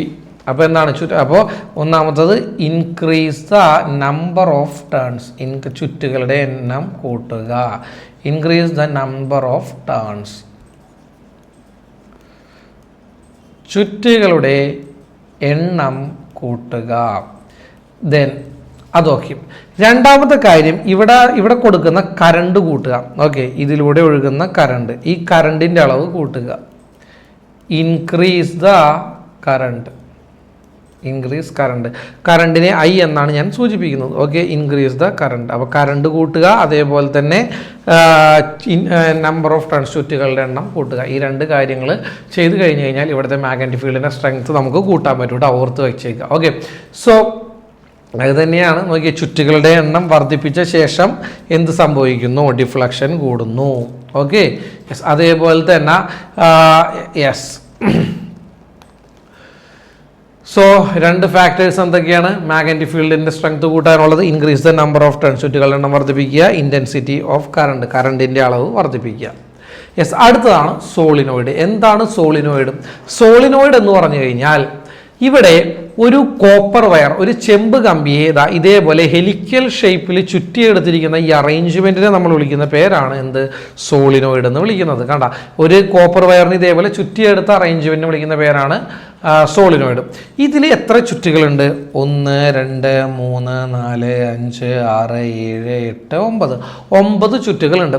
ഞാൻ പറഞ്ഞു നമ്പർ ഓഫ് ടേൺസ് കൂട്ടിക്കഴിഞ്ഞാൽ, ചുറ്റുകളുടെ എണ്ണം കൂട്ടിക്കഴിഞ്ഞാൽ, ഇപ്പോൾ ഇതിനെ ഞാൻ ഒരു സെല്ലുമായിട്ട് കണക്ട് ചെയ്തു എന്ന് വിചാരിക്കുക. ഇതിനെ സെല്ലുമായിട്ട് കണക്ട് ചെയ്തു, ഒരു സ്വിച്ചുമായിട്ട് കണക്ട് ചെയ്തു. ഓക്കെ, സോ ഇവിടെ എനിക്ക് കിട്ടുന്ന മാഗ്നറ്റിക് ഫീൽഡ് എത്രയാണോ, 9 ചുറ്റുകളുള്ളൂ. ഇവിടെ ടേൺസ്, നമ്പർ ഓഫ് ടേൺസ് 9 ഉള്ളൂ. അപ്പം എനിക്കിവിടെ കിട്ടുന്ന മാഗ്നറ്റിക് ഫീൽഡ് എത്രയാണോ, ഞാൻ ഈ ടേൺസ്, ചുറ്റുകളുടെ എണ്ണം ഒരു 30 നോക്ക്. അപ്പോൾ ചുറ്റുകളുടെ എണ്ണം, ഈ നമ്പർ ഓഫ് ടേൺസ് എന്ത് ചെയ്തു, ഇൻക്രീസ് ചെയ്തു. അപ്പോൾ എനിക്ക് കിട്ടുന്ന മാഗ്നറ്റിക് ഫീൽഡും വ്യത്യാസമുണ്ട്. ഇവിടെ ഇത്രയും മാഗ്നറ്റിക് ഫീൽഡാണ് എനിക്ക് കിട്ടിയെങ്കിൽ ഇവിടെ എനിക്ക് കിട്ടുന്നത് ഇത്രയും മാഗ്നറ്റിക് ഫീൽഡ് ആയിരിക്കും. അതായത് മാഗ്നറ്റിക് ഫീൽഡ് ഇവിടെ ഈ ഒരു ഇൻറ്റൻസിറ്റി കിട്ടിയിട്ടുണ്ടെങ്കിൽ അതിലും കൂടുതൽ മാഗ്നറ്റിക് ഫീൽഡ് സ്ട്രെങ്ത് എനിക്ക് എവിടെ കിട്ടും, നമ്പർ ഓഫ് ടേൺസ്, ചുറ്റുകളുടെ എണ്ണം കൂട്ടുമ്പോൾ കിട്ടും. ഓർത്തേക, അത് നമ്മളിപ്പോൾ തന്നെ പഠിച്ച കാര്യമാണ്. യെസ്, നോക്കിയേ ഇവിടെ എത്ര ചുറ്റുണ്ട്, 1 2 3 4 5 6 7 8 9 10 11 12 13 14 15. കണ്ടാ, ഇവിടെ സ്വാഭാവികമായിട്ടും ഇവിടെ എന്ത് സംഭവിച്ചു, ഈ സോളിനോയിഡിനെ ഒരു സെല്ലുമായിട്ട് കണക്ട് ചെയ്തു, ഒരു സെല്ലുമായിട്ട് കണക്ട് ചെയ്തു, ഒരു സ്വിച്ചുമായിട്ട് കണക്ട് ചെയ്തു. സ്വിച്ച് ഓൺ ആയി കഴിഞ്ഞാൽ സ്വാഭാവികമായിട്ടും ഈ സോളിനോയിഡിന് ചുറ്റും എന്തുണ്ടാവും, മാഗ്നറ്റിക് ഫീൽഡ് ഉണ്ടാവും, ഉറപ്പായും മാഗ്നറ്റിക് ഫീൽഡ് ഉണ്ടാവും. ഓക്കെ, യെസ്, ആ മാഗ്നറ്റിക് ഫീൽഡിൻ്റെ ഡയറക്ഷൻ നമുക്ക് കണ്ടുപിടിക്കാം, അത് വേറെ കാര്യം. ഓക്കെ, കാരണം ഇവിടെ പക്ഷേ ഒരു കാര്യം മനസ്സിലാക്കുക, ഇവിടെ നമ്പർ ഓഫ് ടേൺസ്, ചുറ്റുകളുടെ എണ്ണം കൂട്ടിയിട്ടുണ്ട്. നമ്പർ ഓഫ് ടേൺസ് കൂടുമ്പോൾ അവിടെ എന്ത് കൂടും, മാഗ്നറ്റിക് ഫീൽഡ് കൂടുമെന്ന് നമ്മൾ പറഞ്ഞിട്ടുണ്ട് അല്ലേ, മാഗ്നറ്റിക് സ്ട്രെങ്ത് കൂടും. യെസ്, കണ്ട, ടേൺസ് കൂട്ടിയപ്പോൾ അവിടെ സ്ട്രെങ്ത്തും കൂടുന്നു. ഈ ഇൻക്രീസ് ചെയ്ത നമ്പർ ഓഫ് ടേൺസ് കൂട്ടിയല്ലോ, ആ കൂട്ടിയ സോളിനോയിഡ് വെച്ച് കഴിഞ്ഞാൽ അതിലും കൂടുതൽ നമുക്ക് എന്ത് കിട്ടും, മാഗ്നറ്റിക് സ്ട്രെങ്ത് കിട്ടും. Okay, yes. ഇനി അടുത്തതാണ്, ഈ ചുറ്റുകളുടെ ഇടയിൽ ഒരു സോഫ്റ്റ് അയൺ കണ്ടില്ലേ, ഇതിൻ്റെ പേരാണ് എന്ത്, സോഫ്റ്റ് അയൺ കോർ. പച്ചിരുമ്പ്, ഒരു സോഫ്റ്റ് അയൺ, ഒരു പച്ചിരുമ്പ് വയ്ക്കുക. ഏതിൻ്റെ, ഈ നമ്മുടെ സോളിനോയിഡിൻ്റെ ഉള്ളിൽ ഒരു പച്ചിരുമ്പ് വയ്ക്കുക. പച്ചിരുമ്പ് വയ്ക്കുമ്പോൾ നമുക്ക് നോർമലി എന്ത് കിട്ടും, കൂടുതൽ മാഗ്നറ്റിക് ഫീൽഡ് കിട്ടും. ഓക്കെ, ആദ്യം സോളിനോയിഡിൽ നിന്നും എത്ര മാഗ്നറ്റിക് ഫീൽഡാണ് കിട്ടിയത്, അതിൻ്റെ ഇരട്ടി മാഗ്നറ്റിക് ഫീൽഡ് നമുക്ക് എപ്പോൾ കിട്ടും, അതിൻ്റെ ഉള്ളിൽ ഒരു പച്ചിരുമ്പും കൂടെ കയറ്റി കഴിഞ്ഞാൽ കിട്ടും. എന്തുകൊണ്ടാണ് അങ്ങനെ കിട്ടുന്നത്, വേറൊന്നും കൊണ്ടല്ല, സ്വിച്ച് ഓൺ ആയി കഴിയുമ്പോൾ ഈ സോളിനോയിഡിലൂടെ കറണ്ട് പാസ് ചെയ്യും. അപ്പോൾ ആ സോളിനോയിഡിൻ്റെ അകത്തിരിക്കുന്ന സോഫ്റ്റ് അയൺ, പച്ചിരുമ്പ് കോർ എന്തായിട്ട് മാറും, അതൊരു മാഗ്നറ്റായിട്ട് മാറും, അതൊരു കാന്തമായിട്ട് മാറും. ഓക്കെ, ഇങ്ങനെ മാഗ്നറ്റായിട്ട് മാറുമ്പോൾ അവിടെ ഓൾറെഡി മാഗ്നറ്റിക് ഫീൽഡ് ഉണ്ടാവുന്നുണ്ട്. അതുകൂടാതെ ഈ അകത്തിരിക്കുന്ന സോഫ്റ്റ് അയണും കൂടെ മാഗ്നറ്റായിട്ട് മാറുമ്പോൾ അവൻ്റെ മാഗ്നറ്റിക് സ്ട്രെങ്ത് എന്താവും, ഡബിൾ ആവും, ഇരട്ടിയാവും അല്ലെങ്കിൽ ട്രിപ്പിൾ ആവും. ഓക്കെ, ഇനി ഒരു കാര്യവും കൂടി ഉണ്ട്, ഇതൊരു സോഫ്റ്റ് അയണാണ് വെച്ചിരിക്കുന്നത്. ഈ സോഫ്റ്റ് അയണിൻ്റെ ഏരിയ ഓഫ് ക്രോസ് സെക്ഷൻ, ചെറിയ വണ്ണമുള്ള സോഫ്റ്റ് അയണാണ് ഈ വെച്ചിരിക്കുന്നത്. കണ്ടോ, ഇനി അതല്ല, ഇവിടെ നോക്കിയേ, ഇവിടെ മറ്റേതിനേക്കാളും കൂടുതൽ വണ്ണമുള്ളൊരു സോഫ്റ്റ് അയൺ വെച്ച് കഴിഞ്ഞാൽ എന്ത് സംഭവിക്കും, അതായത് ഏരിയ ഓഫ് ക്രോസ് സെക്ഷൻ, ഛേദതല പരപ്പളവ്, ഏരിയ ഓഫ് ക്രോസ് സെക്ഷൻ അഥവാ ഛേദതല പരപ്പളവ്, ഈ area of cross section increase ചെയ്യുകയാണെങ്കിൽ അവിടെ ഉണ്ടാവുന്ന മാഗ്നറ്റിക് ഫീൽഡിൻ്റെ സ്ട്രെങ്ത്തും ഡബിൾ ആവും. അപ്പോൾ ഉണ്ടാകുന്ന മാഗ്നറ്റിക് ഫീൽഡ് സ്ട്രെങ്ത്തിനെ കൂട്ടാനുള്ള മാർഗങ്ങൾ ഞാൻ പറഞ്ഞു തന്നു. എന്തൊക്കെയാണ്, ഒന്നാമത്തത് to increase the number of turns, ചുറ്റുകളുടെ എണ്ണം കൂട്ടുക. രണ്ടാമത്തത് ടു ഇൻക്രീസ് ദ കറണ്ട്, ഇതിലൂടെ പാസ് ചെയ്യുന്ന കറണ്ടിൻ്റെ അളവ് കൂട്ടുക. മൂന്നാമത്തത് ഞാൻ പറഞ്ഞു തന്നു, എന്താണത്, to increase the area of cross section of the soft iron core. Okay, ആ സോളിനോയിഡിൻ്റെ അകത്ത് വയ്ക്കുന്ന സോഫ്റ്റ് അയൺ കോറിൻ്റെ area of cross section increase ചെയ്യുക. Okay, yes, the factors affecting the magnetic strength of a current carrying solenoid, the number of turns of the conductor for unit length increase ചെയ്യുക, current through the conductor increase ചെയ്യുക, area of cross section of the core. Okay, ഈ 3 ഫാക്ടേഴ്സാണ് നമ്മുടെ magnetic field സ്ട്രെങ്ത്തിനെ influence ചെയ്യുന്ന ഘടകങ്ങൾ. അത് ഓരോന്നും കൂടുന്നതിനനുസരിച്ച് magnetic ഫീൽഡും കൂടും. ഓക്കെ, യെസ്, സോളിനോയിഡ് എന്താണ് ഞാൻ ഓൾറെഡി പറഞ്ഞു. Yes, an insulated conductor wound in the spiral shape, അതിനെയാണ് നമ്മൾ സോളിനോയിഡ് എന്ന് പറയുന്നത്. സർപ്പിൾ ആകൃതിയിൽ ചുറ്റിയെടുത്ത കവചിതമായ ചാലകമാണ് സോളിനോയിഡ്. ഓക്കെ, യെസ്, ഈ സോളിനോയിഡിൻ്റെ പൊളാരിറ്റിയാണ് കണ്ടുപിടിക്കാൻ പോകുന്നത്. അതായത് ഇപ്പോൾ ഈ സോളിനോയിഡ് എടുത്തു, ഈ സോളിനോയിഡ് ഇത് ഒരു ചുറ്റാണ്. ഓക്കെ, ഒരു ടേൺ ആണ് ഈ കാണുന്നത്, ഇത് മറ്റൊരു ടേൺ ആണ്, ഇത് മറ്റൊരു ടേൺ ആണ്. ഓരോ ടേൺ, ഒരു ചുറ്റുകൾ മാത്രം എടുത്തു കഴിഞ്ഞാൽ നോക്കിക്കോ, ഇപ്പോൾ ഈ ഒരു ചുറ്റ് മാത്രം എടുത്തു കഴിഞ്ഞാൽ ഈ ഒരു ചുറ്റിലൂടെയുള്ള കറണ്ടിൻ്റെ ഡയറക്ഷൻ നമുക്കറിയാമെങ്കിൽ, സപ്പോസ് ഈ ചുറ്റിലുള്ള കറണ്ട് ഇങ്ങനെ ഒരു ക്ലോക്ക് വൈസ് ഡയറക്ഷനിലാണ് പാസ് ചെയ്യുന്നതെന്ന് വിചാരിക്കാം.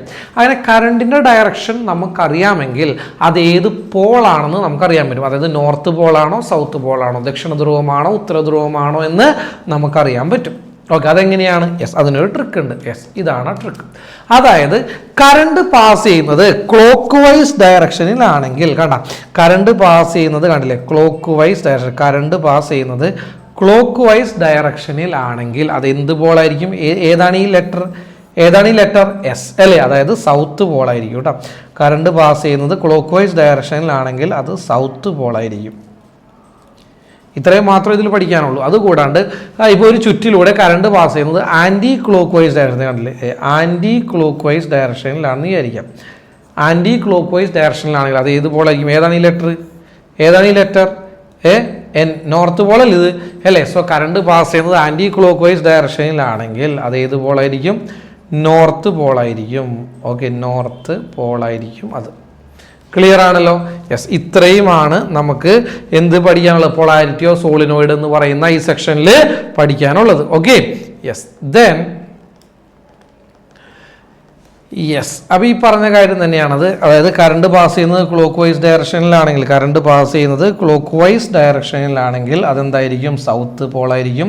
അതേപോലെ തന്നെ ആൻറ്റി ക്ലോക്ക് വൈസ് ഡയറക്ഷൻ ആണെങ്കിൽ അതെന്തായിരിക്കും? നോർത്ത് പോളായിരിക്കും. Okay, yes. ഇനി ഒരു കറണ്ട് ക്യാരിയിങ് സോളിനോയിഡ്, ഒരു സോളിനോയിഡിനെ നമ്മുടെ കയ്യിൽ പിടിച്ചാൽ അതിൻ്റെ സോളിനോയിഡിൻ്റെ പൊളാരിറ്റി നമുക്ക് എങ്ങനെ മനസ്സിലാക്കാം? ഓക്കെ, സോ സപ്പോസ് ഇതൊരു കറണ്ട് ക്യാരിയിങ് സോളിനോയിഡ് ആണ്. ഈ കറണ്ട് ക്യാരിയിങ് സോളിനോയിഡിനെ ഞാൻ എന്ത് ചെയ്യാണ്? എൻ്റെ വലത് കൈ കൊണ്ട് പിടിക്കുകയാണ്. ഓക്കെ, പിടിക്കുമ്പോൾ ശ്രദ്ധിക്കേണ്ട കാര്യം, അതിലൂടെ കറണ്ട് ഏത് ഡയറക്ഷനിലാണോ പാസ് ചെയ്യുന്നത് ആ ഡയറക്ഷനിലായിരിക്കണം നമ്മുടെ കൈവിരലുകൾ. ഓക്കെ, എങ്ങനെയാണ് സോളിനോയിഡിനെ നമ്മൾ പിടിക്കേണ്ടത്? ആ സോളിനോയിഡിലൂടെ കറണ്ട് പാസ് ചെയ്യുന്ന ഡയറക്ഷൻ ഏതാണോ ആ ഡയറക്ഷനിലായിരിക്കണം നമ്മുടെ കൈയുടെ വിരലുകൾ, മടങ്ങിയിരിക്കുന്ന വിരലുകൾ. കണ്ട, ഇപ്പം ഇവിടെ ഈ മടങ്ങിയിരിക്കുന്ന വിരലുകളാണ് ഈ ഡയറക്ഷനിലാണ് അല്ലേ? ശരിയല്ലേ? അപ്പം ഈ ഡയറക്ഷനിലായിരിക്കണം കറണ്ടിൻ്റെ ഡയറക്ഷനിലാണ് മടങ്ങിയിരിക്കുന്ന വിരലുകളെങ്കിൽ തമ്പ് എന്തിൻ്റെ ഡയറക്ഷനിലായിരിക്കും? യെസ്, തമ്പ് നോർത്ത് പോളിൻ്റെ ഡയറക്ഷനിലായിരിക്കും. ഓക്കെ, സിമ്പിളാണ്. ഇങ്ങനെയാണ് നമ്മൾ എന്ത് ചെയ്യുന്നത്? ഒരു കറണ്ട് ക്യാരിയിങ് കണ്ടക്ടറിനെ നമ്മളുടെ കയ്യിൽ കിട്ടിക്കഴിഞ്ഞ് കഴിഞ്ഞാൽ നമ്മൾ ആ സോളിനോയിഡിനെ നമ്മുടെ കയ്യിൽ വെച്ചുകൊണ്ട് നമുക്ക് നോർത്ത് പോൾ ഏതാണെന്ന് അറിയാൻ പറ്റും. ഇപ്പോൾ ഇൻ കേസ് കറണ്ട് പാസ് ചെയ്യുന്നത് തിരിച്ചായിരുന്നെങ്കിലോ? അപ്പോൾ കറണ്ട് പാസ് ചെയ്യുന്നത് ഇങ്ങനെയായിരുന്നെങ്കിലോ? അപ്പോൾ നമ്മൾ എങ്ങനെ പിടിക്കണം? ഇങ്ങനെ പിടിച്ചിട്ട് കാര്യം ഉണ്ടായില്ല, ഇങ്ങനെ പിടിക്കണം. കറണ്ട് പാസ് ചെയ്യുന്ന ഡയറക്ഷനിൽ നമ്മൾ പിടിക്കണം. ഓക്കെ, അപ്പോൾ തമ്പങ്ങട് ഒരു താഴെ. അപ്പോൾ നോർത്ത് പോൾ എവിടെ ആയിരിക്കും? താഴെയായിരിക്കും. Okay, yes. If you hold a current carrying solenoid with your right hand in such a way that your four fingers curl the coil direction of the current. കണ്ട, ആ നിങ്ങളുടെ 4 വിരലുകൾ, കോയിലിനെ ചുറ്റിയിരിക്കുന്ന 4 വിരലുകൾ കറണ്ടിന്റെ ഡയറക്ഷനിലായിരിക്കണം. Then the thumb points toward the north pole of the moon. അങ്ങനെയാണെങ്കിൽ നിങ്ങളുടെ തള്ളവിരൽ point ചെയ്യുന്നത് ഉത്തരധ്രുവം അഥവാ നോർത്ത് പോളിലേക്കായിരിക്കും. Okay, yes. Then electromagnet. എന്താണ് ഇലക്ട്രോമാഗ്നറ്റ്? നമ്മൾ ഇതുവരെ പഠിച്ച ബാർ മാഗ്നറ്റ് എന്നെല്ലാം പറയുന്നത് എന്താണ്? ബാർ മാഗ്നറ്റ് എന്നൊക്കെ പറയുന്നത് ശരിക്കും ഒരു പെർമനന്റ് മാഗ്നറ്റുകളാണ്. ഓക്കെ, എന്നാൽ ഇലക്ട്രോമാഗ്നറ്റ് എന്ന് പറഞ്ഞു കഴിഞ്ഞാൽ സിമ്പിളായിട്ട് പറയുകയാണെങ്കിൽ മാൻ മെയ്ഡ് മാഗ്നറ്റിനെയാണ് നമ്മൾ ഇലക്ട്രോ മാഗ്നറ്റ് എന്ന് പറയുന്നത്. അത് മനുഷ്യനായിട്ട് ഉണ്ടാക്കിയെടുത്ത മാഗ്നറ്റുകൾ. ഫോർ എക്സാമ്പിൾ, ഇപ്പോൾ ഒരു സോഫ്റ്റ് അയൺ കോർ, ഞാനിപ്പോൾ പറഞ്ഞ സോഫ്റ്റ് അയൺ കോർ, ഒരു പച്ചിരുമ്പ്. ഈ പച്ചിരുമ്പിനെ നമ്മളൊരു സോളിനോയിഡിൽ ചുറ്റി വെക്കുക. ഓക്കെ, ഒരു സോളിനോയിഡിൻ്റെ ഉള്ളിൽ ഈ പച്ചിരുമ്പിനെ കയറ്റിയിട്ട് ആ സോളിനോയിഡിൽ നമ്മൾ കറണ്ട് കൊടുത്തിട്ടുണ്ടെങ്കിൽ ആ പച്ചിരുമ്പ് കോർ അതെന്തായിട്ട് മാറും? കാന്തമായിട്ട് മാറും. കറണ്ട് എത്ര നേരം കൊടുക്കുന്നു അത്രയും നേരം ആ പച്ചിരുമ്പ് കോർ, സോഫ്റ്റ് അയൺ കോർ എന്തായിട്ടിരിക്കും? കാന്തമായിട്ട് മാറും. കറണ്ട് സ്റ്റോപ്പ് ചെയ്ത് കഴിഞ്ഞാൽ അത് സാധാരണ ഒരു പച്ചിരുമ്പ് കോർ അഥവാ സോഫ്റ്റ് അയൺ കോർ മാത്രമായിട്ട് നിൽക്കും. അങ്ങനെ കറണ്ട് കടത്തി വിട്ടുകൊണ്ട് ഒരു വസ്തുവിനെ മാഗ്നറ്റാക്കി മാറ്റുന്ന അത്തരം മാഗ്നറ്റുകൾ, അതായത് മനുഷ്യൻ അങ്ങനെ നിർമ്മിക്കുന്ന മാഗ്നറ്റുകളെ വിളിക്കുന്ന പേരാണ് ഇലക്ട്രോ മാഗ്നറ്റുകൾ എന്ന് വിളിക്കുന്നത്. ഫോർ എക്സാമ്പിൾ, ഇവിടെ ഒരു ബാറ്ററി ഉണ്ട്. ഈ സ്വിച്ച് ഓൺ ആക്കാതെ ഈ ആ ബാറ്ററിയിൽ നിന്നും ഒരു copper wire, copper wire solenoid ഇങ്ങനെ ചുറ്റി വെച്ച് എന്തും ഒരു ആണിയിൽ കോപ്പർ വയർ ഇങ്ങനെ ചുറ്റി വെച്ചിരിക്കുകയാണ്. സ്വിച്ച് ഓൺ ആക്കുമ്പോൾ നിങ്ങളൊന്ന് ആലോചിച്ച് നോക്കി, ഈ മുകളിലത്തെ മാഗ്നറ്റിക് നീഡിൽ ഡിഫ്ലക്ട് ചെയ്യുന്നുണ്ട്. എന്തുകൊണ്ടാണ് മാഗ്നറ്റിക് നീഡിൽ ഡിഫ്ലക്ട് ചെയ്യുന്നത്? അവിടെ മാഗ്നറ്റിക് ഫീൽഡ് ഉണ്ടാകുന്നുണ്ട്. എങ്ങനെയാണ് മാഗ്നറ്റിക് ഫീൽഡ് ഫീൽഡ് ഉണ്ടാകുന്നത്? കാരണം സ്വിച്ച് ഓൺ ആക്കുമ്പോൾ ഈ കറണ്ട് സോളിനോയിഡിലൂടെ കറണ്ട് പാസ് ചെയ്യുമ്പോൾ ഈ ഇരിക്കുന്ന ആണി, ഈ ഇരിക്കുന്ന നെയിൽ എന്തായി മാറുകയാണ്? കാന്തമായിട്ട് മാറുകയാണ്. മനസ്സിലായി? ആ നെയിൽ എന്തായി മാറും? കാന്തമായിട്ട് മാറും. ഇങ്ങനെ മനുഷ്യൻ നിർമ്മിച്ചെടുക്കുന്ന മാഗ്നറ്റുകളെ അതിന് വിളിക്കുന്ന പേരാണ് electromagnet. Electromagnet are devices that create magnetic field using electricity. Current കടത്തിവിടുന്നതിലൂടെ മാഗ്നറ്റിക് ഫീൽഡ് ജനറേറ്റ് ചെയ്യുന്ന വസ്തുക്കളെയാണ് ഇലക്ട്രോമാഗ്നറ്റുകൾ എന്ന് വിളിക്കുന്നത്. വൈദ്യുതി ഉപയോഗിച്ച് കാന്തിക മണ്ഡലം സൃഷ്ടിക്കുന്ന സംവിധാനമാണ് ഈ വൈദ്യുത കാന്തങ്ങൾ. Okay, next explain how strong electromagnetic can be made. എങ്ങനെയാണ് ശക്തി കൂടിയ കാന്തങ്ങൾ ഉണ്ടാക്കുന്നത്? ഒന്നുമില്ല, ഞാൻ പറഞ്ഞു, നമ്മളിവിടെ ഇപ്പം തന്നെ കാണിച്ചതുപോലെ ഒരു ഇരുമ്പിൻ്റെ ആണി, അതിൽ നമ്മളൊരു കോപ്പർ വയർ ഇങ്ങനെ ചുറ്റിയെടുത്തിട്ട് അതിലേക്ക് കറണ്ട് പാസ് ചെയ്ത് കഴിഞ്ഞാൽ അതെന്താവും? കാന്തമായി മാറും. അങ്ങനെയാണെങ്കിൽ ഒരുപാട് കോപ്പർ വയർ, ഒരു വലിയ ഇരുമ്പ് കഷ്ണത്തുമ്മേ ഒരുപാട് കോപ്പർ വയറുകൾ ഇങ്ങനെ ഒരുപാട് ചുറ്റുകൾ ചുറ്റി വെച്ചിട്ടുണ്ടെങ്കിൽ അതെന്തുമാത്രം സ്ട്രെങ്ത് ഉള്ളൊരു കാന്തമായിട്ട് മാറും. ശരിയല്ലേ? യെസ്. അങ്ങനെ yes, a strong magnet can be made by wrapping a copper wire tightly around a soft iron core and connected to the power house. കണ്ട, ഒരു ഇരുമ്പ് തണ്ടിന് ചുറ്റും ധാരാളം ചെമ്പ് കമ്പി ചുറ്റിയെടുത്തിട്ട് അതൊരു ബാറ്ററിയുമായിട്ട് കണക്ട് ചെയ്ത് കഴിഞ്ഞാൽ നമുക്ക് അവിടെ ഉണ്ടാകുന്ന ബാറ്ററി കണക്ട് ചെയ്യുക, എന്നിട്ട് അവിടെ കൊടുക്കുന്ന വൈദ്യുതിയുടെ അളവും കൂട്ടുക. ഇത്രയും ചെയ്തു കഴിഞ്ഞാൽ വളരെ സ്ട്രോങ് ആയിട്ടുള്ള ഇലക്ട്രോ മാഗ്നറ്റുകൾ നമുക്ക് നിർമ്മിക്കാൻ സാധിക്കും. ഓക്കെ, അങ്ങനെ സ്ട്രോങ് ആയിട്ടുള്ള ഇലക്ട്രോ മാഗ്നറ്റ് നിർമ്മിക്കുമ്പോൾ അതിൽ നിന്നുണ്ടാകുന്ന മാഗ്നറ്റിക് ഫീൽഡും ഭയങ്കര സ്ട്രെങ്ത് ഉള്ള മാഗ്നറ്റിക് ഫീൽഡ് ആയിരിക്കും, അല്ലേ? ഭയങ്കര സ്ട്രോങ് ആയിട്ടുള്ള കാന്തിക മണ്ഡലം അഥവാ സ്ട്രെങ്ത് ഉള്ള മാഗ്നറ്റിക് ഫീൽഡുകൾ നമുക്ക് കിട്ടും.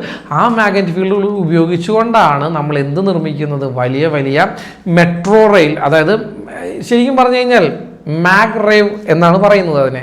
ജപ്പാനിലൊക്കെ ഈ മാഗ്നറ്റിക് ട്രെയിനുകളെ കണ്ടിട്ടില്ലേ? ആ ട്രെയിനുകൾ 400-600 കിലോമീറ്റർ സ്പീഡിലൊക്കെ പോകുന്ന ട്രെയിനുകളില്ലേ? ആ ട്രെയിനുകൾ ഒരിക്കലും അവ പാളത്തിൽ ടച്ച് ചെയ്യുന്നില്ല. പാളവുമായിട്ട് ഈ ഒരു ഗ്യാപ്പിലായിരിക്കും അവർ പോകുന്നത്. കാരണം എന്താ? പാളത്തിൽ മാഗ്നറ്റിക് ഫീൽഡ് സ്ട്രോങ് മാഗ്നറ്റാണ്, ഇതിൻ്റെ അടിയിലും സ്ട്രോങ് മാഗ്നറ്റുകളാണ്. അപ്പം നല്ല മാഗ്നറ്റിക്, അവിടെ കറണ്ടിലാണ് അതൊക്കെ വർക്ക് ചെയ്യുന്നത്. അപ്പോൾ സ്ട്രോങ് മാഗ്നറ്റിക് ഫീൽഡ് ഉള്ളത് കൊണ്ട് ഇവർ നമ്മൾ ടച്ച് ചെയ്യൂല ഒരു പോയിന്റിലും. ഓക്കെ, അങ്ങനെ ഇങ്ങനെ പോയിക്കൊണ്ടിരിക്കും. Okay, yes. അപ്പോൾ ഇതാണ് ഒരു സാധാരണ ബാർ മാഗ്നറ്റ്, ഇതാണ് ഒരു ഇലക്ട്രോ മാഗ്നറ്റ്. ഇവിടെ ബാർ മാഗ്നറ്റ് എന്ന് പറയുന്നത് പെർമനൻ്റ് ആണ്, പ്രകൃതിയാൽ ഉള്ള മാഗ്നറ്റാണ്. ഇതിൻ്റെ മാഗ്നറ്റിക് സ്ട്രെങ്ത് ഒന്നും നഷ്ടപ്പെടില്ല ഒരു കാലത്തും. എന്നാൽ ഇതെന്ന് പറഞ്ഞു കഴിഞ്ഞാൽ ഇലക്ട്രോ മാഗ്നറ്റ് എന്ന് പറഞ്ഞു കഴിഞ്ഞാൽ ഒരു ഇരുമ്പ് കഷ്ണം അഥവാ സോഫ്റ്റ് ആണുമേ ഒരു പച്ചിരുമ്പ് കോറിൽ ഒരു കോപ്പർ വയർ ചുറ്റി എടുത്തിട്ട് അതൊരു 12 വോൾട്ട്, കണ്ട, ഒരു 12 വോൾട്ട് ബാറ്ററിയുമായിട്ട് കണക്ട് ചെയ്യുക. ഒരു 12 വോൾട്ട് ബാറ്ററിയുമായിട്ട് കണക്ട് ചെയ്ത് കഴിഞ്ഞിട്ടുണ്ടെങ്കിൽ എന്ത് കിട്ടും? നമുക്കവിടെ എന്ത് കിട്ടും? അവിടെ ഈ അകത്ത് വെച്ചിരിക്കുന്ന സോഫ്റ്റ് അയൺ എന്തായിട്ട് മാറും? ഒരു സ്ട്രോങ് മാഗ്നറ്റായിട്ട് മാറും. യെസ്. അങ്ങനെ ബാർ മാഗ്നറ്റും സോളിനോയിഡും തമ്മിലുള്ള വ്യത്യാസങ്ങൾ എന്തൊക്കെയാണ്? ബാർ മാഗ്നറ്റിൽ ഞാൻ പറഞ്ഞ പോലെ മാഗ്നറ്റിസം പെർമനൻ്റ് ആണ്, അത് കാന്തശക്തി പെർമനൻ്റ് ആണ്. Magnetic strength cannot B varied. Magnetic strength ഒരിക്കലും മാറില്ല. മുൻപ് എത്രയുണ്ടായിരുന്നു അത് അവസാനം വരെ അത് ഉണ്ടാവും, അതിന് അവസാനം ഇല്ലല്ലോ. പിന്നെ പൊളാരിറ്റി ക്യാനോട്ട് ബി ചേഞ്ച്ഡ് എന്ന് വെച്ച് കഴിഞ്ഞാൽ ബാർ മാഗ്നറ്റിനെ ബാർ മാഗ്നറ്റിനെ നമ്മൾ എടുക്കുകയാണെങ്കിൽ ആ ബാർ മാഗ്നറ്റിനെ ഇത് നോർത്ത് പോളും ഇത് സൗത്ത് പോളും ആണെങ്കിൽ എല്ലായ്പ്പോഴും ഇത് നോർത്ത് പോളും ഇത് സൗത്ത് പോളും തന്നെയായിരിക്കും. എന്നാൽ ഒരു സോളിനോയിഡിൻ്റെ കേസ് നോക്കുകയാണെങ്കിൽ അവിടുത്തെ ഇത് നോർത്ത് പോളും ഇത് സൗത്ത് പോളും ആണെന്ന് വിചാരിക്കാം. ബാറ്ററി ഒന്ന് തിരിച്ചു വെച്ച് കഴിഞ്ഞാൽ, ബാറ്ററി ഒന്ന് റിവേഴ്സ് ആയി കഴിഞ്ഞ് കഴിഞ്ഞാൽ ഇത് സൗത്ത് പോളും ഇത് നോർത്ത് പോളുമായിട്ട് മാറും. Okay, yes. അതുകൊണ്ടാണ് ഞാൻ പറഞ്ഞത് അതിൻ്റെ പൊളാരിറ്റി ചേഞ്ച് ചെയ്യാൻ കഴിയും. ഏതിൽ? ബാർ മാഗ്നറ്റ്, അത് കറണ്ട് ക്യാരിങ് സോളിനോയിഡിൽ. യെസ്. അങ്ങനെ ഞാൻ പറഞ്ഞൊരു കാര്യമാണ്, ഒരു സോഫ്റ്റ് അയണിൽ ഇതേപോലെ കറണ്ട് കൊടുക്കുകയാണെങ്കിൽ അതിനെ സ്ട്രോങ് മാഗ്നറ്റുകളാക്കി നമുക്ക് മാറ്റാൻ കഴിയും. അങ്ങനെ ശക്തി കൂടിയ കാന്തമാക്കി മാറ്റിയാൽ നമുക്ക് എന്താണ് ഉപയോഗം? ഇവിടെ ഇലക്ട്രിക് ക്രെയിനുകളുണ്ട്. ഓക്കെ, ഇലക്ട്രിക് ക്രെയിനുകൾ, അതായത് മാഗ്നറ്റിക് ക്രെയിൻസ് എന്നാണ് പറയുന്നത്. ഈ താഴെ കാണുന്നത് വളരെ സ്ട്രോങ് ആയിട്ടുള്ള ഇരുമ്പാണത്. Okay, soft അയണാണ്. ഇതിലേക്ക് വയറുകൾ കൊടുത്തിരിക്കുന്നത് കണ്ടോ? വയറുകൾ ഇവിടെ നിന്ന് കറണ്ട് കൊടുക്കും. കണ്ടോ? ഇവിടെ നിന്ന് കറണ്ട് കൊടുക്കുമ്പോൾ ഈ കറണ്ട് വഴി ഈ താഴെ ഇരിക്കുന്ന ഇരുമ്പ് സോഫ്റ്റ് അയൺ എന്തായിട്ട് മാറും, പച്ചിരുമ്പ് എന്തായിട്ട് മാറും, കാന്തമായിട്ട് മാറും. ഇതിനെ നേരെ നമ്മുടെ ആ ഒരു എന്താണ് നമ്മൾ ഇരുമ്പ് വേസ്റ്റുകളിലേക്ക് ഇടുമ്പോൾ ഇതിൽ ഇരുമ്പിൻ്റെ വേസ്റ്റുകളെല്ലാവരും കൃത്യമായിട്ട് ആ കാന്തത്തിൽ പറ്റി പിടിച്ചിരിക്കുകയും അതിനെ സെപ്പറേറ്റ് ചെയ്തെടുത്ത് മാറ്റാൻ സാധിക്കുകയും ചെയ്യും. Okay, yes. ഇതുകൂടാതെ ഇനിയുമുണ്ട്. ഇതിൻ്റെ എക്സാമ്പിളുകൾ പറയുകയാണെങ്കിൽ ഇതാണ് മാഗ്ലെവ് എന്ന് പറയുന്ന മാഗ്നറ്റിക് ട്രെയിൻ, ജപ്പാനിലുള്ളതാണ്. Okay, yes. ഇതാണ് നമ്മുടെ MRI സ്കാനർ. ഓക്കെ, ഈ ഭാഗത്ത് ഫുള്ള് എന്താണ് മാഗ്നറ്റാണ്. Okay, yes. അടുത്തതാണ് യെസ് മോട്ടോർ പ്രിൻസിപ്പിൾ. എന്താണ് മോട്ടോർ പ്രിൻസിപ്പിൾ? മോട്ടോർ പ്രിൻസിപ്പിൾ വളരെ സിമ്പിളാണ്. അതായത് ഒരു മാഗ്നറ്റിക് ഫീൽഡ്, ഇപ്പോൾ ഇതൊരു നോർത്ത് പോളാണ്, ഒരു മാഗ്നറ്റാണ് ഇട്ടിരിക്കുന്നത്. ഈ മാഗ്നറ്റ് നോർത്ത് പോളാണത്. ഞാൻ റെഡിൽ കാണിക്കാം. ഇത് നോർത്ത് പോളാണ്. ഓക്കെ, ഇതിൻ്റെ സൗത്ത് പോൾ എവിടെ ആയിരിക്കും? ഇതിൻ്റെ നേരെ താഴെ ആയിരിക്കും ഇതിൻ്റെ സൗത്ത് പോൾ വരുന്നത്. ഓക്കെ, അതുകൊണ്ട് എന്ത് ഇവിടെ ഉണ്ട് കാണിക്കുന്നത്, കാരണം സൗത്ത് പോൾ എവിടെ ആയിരിക്കും? നേരെ താഴെ ആയിരിക്കും. അപ്പോൾ മാഗ്നറ്റിക് ഫീൽഡ് എങ്ങനെ? ഇങ്ങനെയാണ് മാഗ്നറ്റിക് ഫീൽഡ് വരുന്നത് കേട്ടോ. മാഗ്നറ്റിക് ഫീൽഡ് ഇങ്ങനെയാണ് വരിക. ഓക്കെ, സോ ഈ ഭാഗത്ത് മുകളിലേക്കായിരിക്കും മാഗ്നറ്റിക് ഫീൽഡ്. ഓക്കെ, അത് ഇങ്ങനെ താഴോട്ട് ഇങ്ങനെ മുകളിലോട്ട് പൊന്തി ഇങ്ങനെയായിരിക്കും മാഗ്നറ്റിക് ഫീൽഡ് വരുന്നത്. ഓക്കെ, അപ്പോൾ മോട്ടോർ പ്രിൻസിപ്പിൾ പറയുന്നത് ഇത്രയേ ഉള്ളൂ. ഒരു മാഗ്നറ്റിക് ഫീൽഡിൽ ഫ്രീ ആയിട്ട് മൂവ് ചെയ്യാൻ കഴിയുന്ന ഒരു കണ്ടക്ടർ നമ്മൾ വെച്ചിരിക്കാൻ നിൽക്കുക. ഇതാണ് ഫ്രീ ആയിട്ട് മൂവ് ചെയ്യാൻ കഴിയുന്ന ഒരു കണ്ടക്ടർ. അപ്പോൾ ഒരു മാഗ്നറ്റിക് ഫീൽഡിൽ ഫ്രീ ആയിട്ട് മൂവ് ചെയ്യാൻ കഴിയുന്ന ഒരു കണ്ടക്ടറിനെ പ്ലേസ് ചെയ്തതിന് ശേഷം അതിലേക്ക് കറണ്ട് പാസ് ചെയ്യുകയാണെങ്കിൽ കറണ്ടിന് വേണ്ടിയിട്ട് ഇത് പോസിറ്റീവ് ടെർമിനൽ, ഇത് പോസിറ്റീവ് ടെർമിനൽ, ഇത് നെഗറ്റീവ് ടെർമിനൽ. ഓക്കെ, കറണ്ട് അപ്പോൾ സ്വിച്ച് ഓൺ ആക്കുമ്പോൾ ഇതിലൂടെ കറണ്ട് പാസ് ചെയ്യും. കറണ്ട് പാസ് ചെയ്യുമ്പോൾ സ്വാഭാവികമായിട്ടും എന്ത് സംഭവിക്കും? കറണ്ട് പാസ് ചെയ്യും. എന്ത് സംഭവിക്കും? ഈ ഫ്രീ ആയിട്ട് മൂവ് ചെയ്യാൻ കഴിയുന്ന കണ്ടക്ടറിൽ ഒരു ഫോഴ്സ് ആക്ട് ചെയ്യും. ഫ്രീ ആയിട്ട് മൂവ് ചെയ്യാൻ കഴിയുന്ന കണ്ടക്ടറിൽ ഒരു ഫോഴ്സ് ആക്ട് ചെയ്യും. ആ ഫോഴ്സ് ആക്ട് ചെയ്യുന്ന ഡയറക്ഷനിൽ ആ കണ്ടക്ടർ ഡിഫ്ലക്ട് ചെയ്യും. ചിലപ്പോൾ ഇങ്ങോട്ടായിരിക്കും ഡിഫ്ലക്ട് ചെയ്യുന്നത്, ചിലപ്പോൾ ഓപ്പോസിറ്റ് ഡയറക്ഷനിലായിരിക്കും ഡിഫ്ലക്ട് ചെയ്യുന്നത്. ഓക്കെ, അത് ഏത് ഡയറക്ഷനിലാണോ ഫോഴ്സ് ആക്ട് ചെയ്യുന്നത് ആ ഡയറക്ഷനിലായിരിക്കും കണ്ടക്ടർ ഡിഫ്ലക്ട് ചെയ്യുന്നത്. ക്ലിയർ ആണല്ലോ? അപ്പോൾ ഇതാണ് മോട്ടോർ പ്രിൻസിപ്പിൾ. മോട്ടോർ പ്രിൻസിപ്പിൾ എന്താ ശരിക്കും പറയണത് ഇത്രയേ ഉള്ളൂ. ഒരു മാഗ്നറ്റിക് ഫീൽഡ്, ഇപ്പോൾ ഒരു മാഗ്നറ്റ് ആണിത്. ഇതിൻ്റെ നോർത്ത് പോളിൽ നിന്ന് സൗത്ത് പോളിലേക്ക് മാഗ്നറ്റിക് ഫീൽഡ് ലൈൻസ് ഉണ്ടാവും. അതായത് ഒരു മാഗ്നറ്റ് ആയിട്ട് ഇരിക്കുന്നതുകൊണ്ട് ഇതിനൊരു മാഗ്നറ്റിക് ഫീൽഡ് ഉണ്ടാവും. ഈ മാഗ്നറ്റിക് ഫീൽഡിൽ ഫ്രീ ആയിട്ട് മൂവ് ചെയ്യാൻ കഴിയുന്ന ഒരു കണ്ടക്ടറിനെ വെച്ചിരിക്കുകയാണ് നമ്മൾ. അപ്പോൾ ഒരു മാഗ്നറ്റിക് ഫീൽഡിൽ ഇരിക്കുന്ന ഫ്രീ ആയിട്ട് മൂവ് ചെയ്യാൻ കഴിയുന്ന ഒരു കണ്ടക്ടറിൽ ഇവിടെ കറണ്ട് പാസ് ചെയ്യുകയാണെങ്കിൽ ആ കണ്ടക്ടറിൽ ഒരു ഫോഴ്സ് ആക്ട് ചെയ്യുകയും അതിൻ്റെ ഫലമായിട്ട് ആ കണ്ടക്ടറെ ഡിഫ്ലക്ട് ചെയ്യുകയും ചെയ്യും. ഓക്കെ, ഈ കണ്ടക്ടറിൽ ഒരു ഫോഴ്സ് ആക്ട് ചെയ്യും. ആ ഫോഴ്സിൻ്റെ ഡയറക്ഷനിൽ ആ കണ്ടക്ടർ ഡിഫ്ലക്ട് ചെയ്യും. ഈ ഫിനോമിനെ വിളിക്കുന്ന പേരാണ് മോട്ടോർ പ്രിൻസിപ്പിൾ. നോക്കിയേ, a current carrying conductor which is free to move place in a magnetic field. കണ്ട, ഫ്രീ ആയിട്ട് മൂവ് ചെയ്യാൻ കഴിയുന്ന ഒരു കണ്ടക്ടറിനെ ഒരു മാഗ്നറ്റിക് ഫീൽഡിൽ പ്ലേസ് ചെയ്ത് കഴിഞ്ഞാൽ it exhibits a tendency to deflect. അത് ഡിഫ്ലക്ട് ചെയ്യാനുള്ള ടെൻഡൻസി ആയിരിക്കും. എന്ന് വെച്ചാൽ അതിലൊരു ഫോഴ്സ് ആക്ട് ചെയ്യും. ആ ഫോഴ്സ് ആക്ട് ചെയ്ത ഡയറക്ഷനിൽ അത് ഡിഫ്ലക്ട് ചെയ്യുകയും ചെയ്യും. ഓക്കെ, ഇതിനാണ് മോട്ടോർ പ്രിൻസിപ്പിൾ എന്ന് പറയുന്നത്. ഓക്കെ, ഇനി നമ്മൾ പഠിക്കാൻ പോകുന്നത് ഈ മോട്ടോർ പ്രിൻസിപ്പിൾ അനുസരിച്ചിട്ട് ഈ ഫോഴ്സിൻ്റെ ഡയറക്ഷൻ കണ്ടുപിടിക്കണം. ഓക്കെ, ഈ മോട്ടോർ പ്രിൻസിപ്പിൾ അനുസരിച്ച് ഈ ഫോഴ്സിൻ്റെ ഡയറക്ഷൻ എങ്ങനെ കണ്ടുപിടിക്കാം നമ്മൾ? യെസ്, അതിന് വേണ്ടിയാണ് നമ്മൾക്ക് അടുത്ത ഒരു റൂൾ ഉള്ളത്.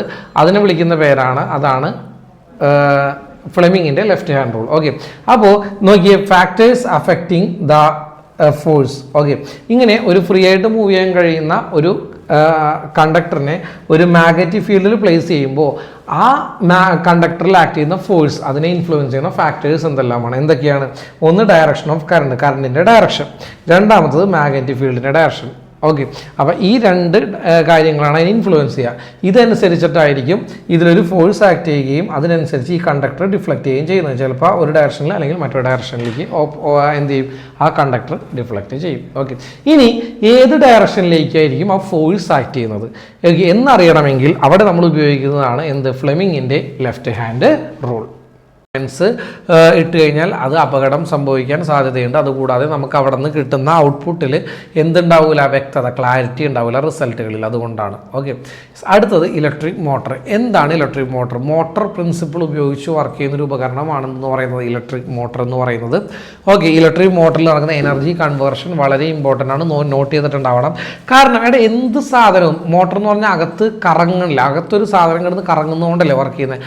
അങ്ങനെ കറങ്ങുന്ന ഉള്ളിൽ എന്തെങ്കിലും സാധനം കറങ്ങിക്കൊണ്ട് വർക്ക് ചെയ്യുന്ന എന്ത് ഉപകരണത്തിലും ഉണ്ടാകുന്ന ഊർജ്ജമാറ്റം, എനർജി കൺവേർഷൻ എന്ന് പറയുന്നത് എന്താണ്? Electrical energy to mechanical energy ആയിരിക്കും. വൈദ്യുതി സ്വിച്ച് ഓൺ ആയി കഴിഞ്ഞാൽ ഇതൊക്കെ വർക്ക് ചെയ്യുള്ളൂ. അപ്പോൾ ഇലക്ട്രിക്കൽ എനർജി, അതായത് വൈദ്യുതോർജ്ജം എന്തായിട്ട് മാറും? മെക്കാനിക്കൽ എനർജി, യാന്ത്രികോർജ്ജമായിട്ട് മാറും. Okay, next if the direction, ഇത് പറഞ്ഞ കാര്യമാണ്. അടുത്താണ് എന്താണ് motor principle. Then Fleming's left hand rule. എന്തിനു വേണ്ടിയാണ് ഈ ഫ്ലെമിങ്ങിൻ്റെ ലെഫ്റ്റ് ഹാൻഡ് റൂൾ ഉപയോഗിക്കുന്നത്? ഇവിടെ ഫ്ലെമിങ്ങിൻ്റെ ലെഫ്റ്റ് ഹാൻഡ് റൂൾ ഉപയോഗിക്കുന്നത് വളരെ സിമ്പിളാണ്. അതായത് ഞാനിപ്പോൾ പറഞ്ഞു, ഒരു കറണ്ട് ക്യാരിയിങ് കണ്ടക്ടർ, ഒരു ഫ്രീ ആയിട്ട് മൂവ് ചെയ്യാൻ കഴിയുന്ന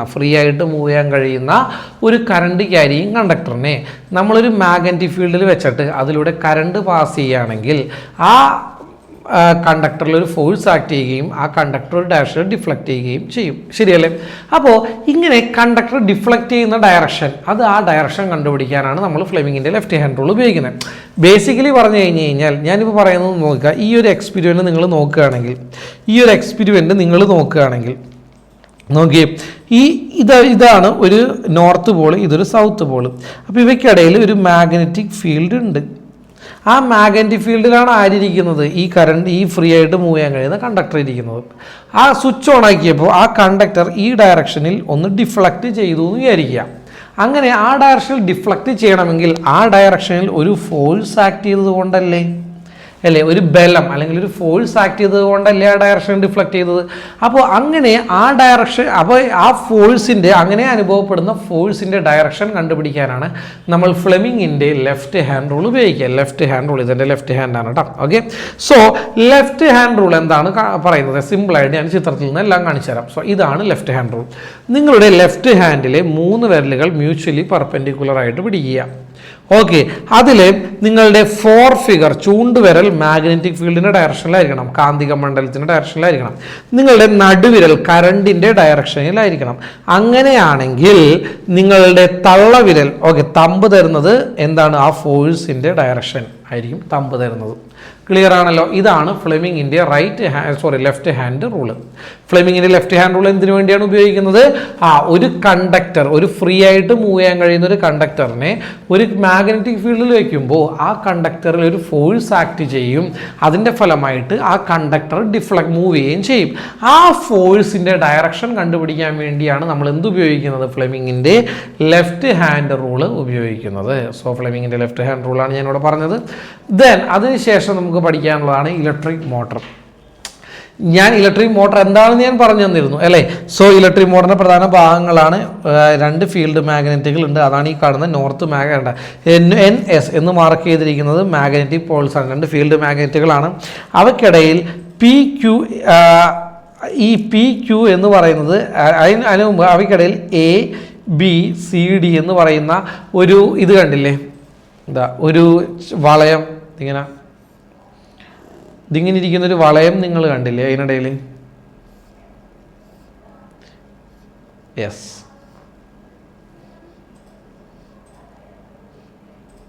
ഇതിനെയാണ് നമ്മൾ ഇന്ന് വിളിക്കുന്നത്. ഇതാണ് ശരിക്കും പറഞ്ഞു കഴിഞ്ഞാൽ ഈ വളയം ABCD എന്ന് പറയുന്ന ഈ വളയം ഇങ്ങനെ എന്ത് ചെയ്തുകൊണ്ടിരിക്കും? ഇങ്ങനെ കറങ്ങിക്കൊണ്ടിരിക്കും. ഇങ്ങനെ താഴേന്ന് മുകളിലേക്ക് ഇങ്ങനെ കറങ്ങിക്കൊണ്ടിരിക്കും.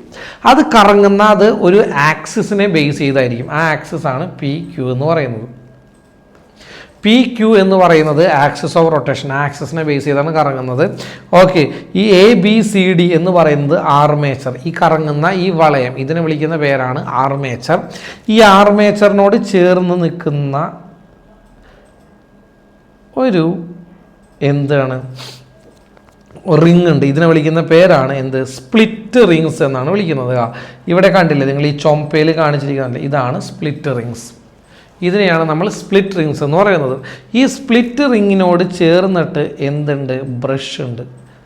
സ്പ്ലിറ്റ് റിങ്ങിനോട് എപ്പോഴും അറ്റാച്ച് ചെയ്തിരിക്കും? ബ്രഷ് അറ്റാച്ച് ചെയ്തിരിക്കും. ഓക്കെ, സോ ഈ റിങ്ങിനെ ഇവിടെ R1 എന്നും ബ്രഷിനെ B1 എന്നും വിളിക്കാം.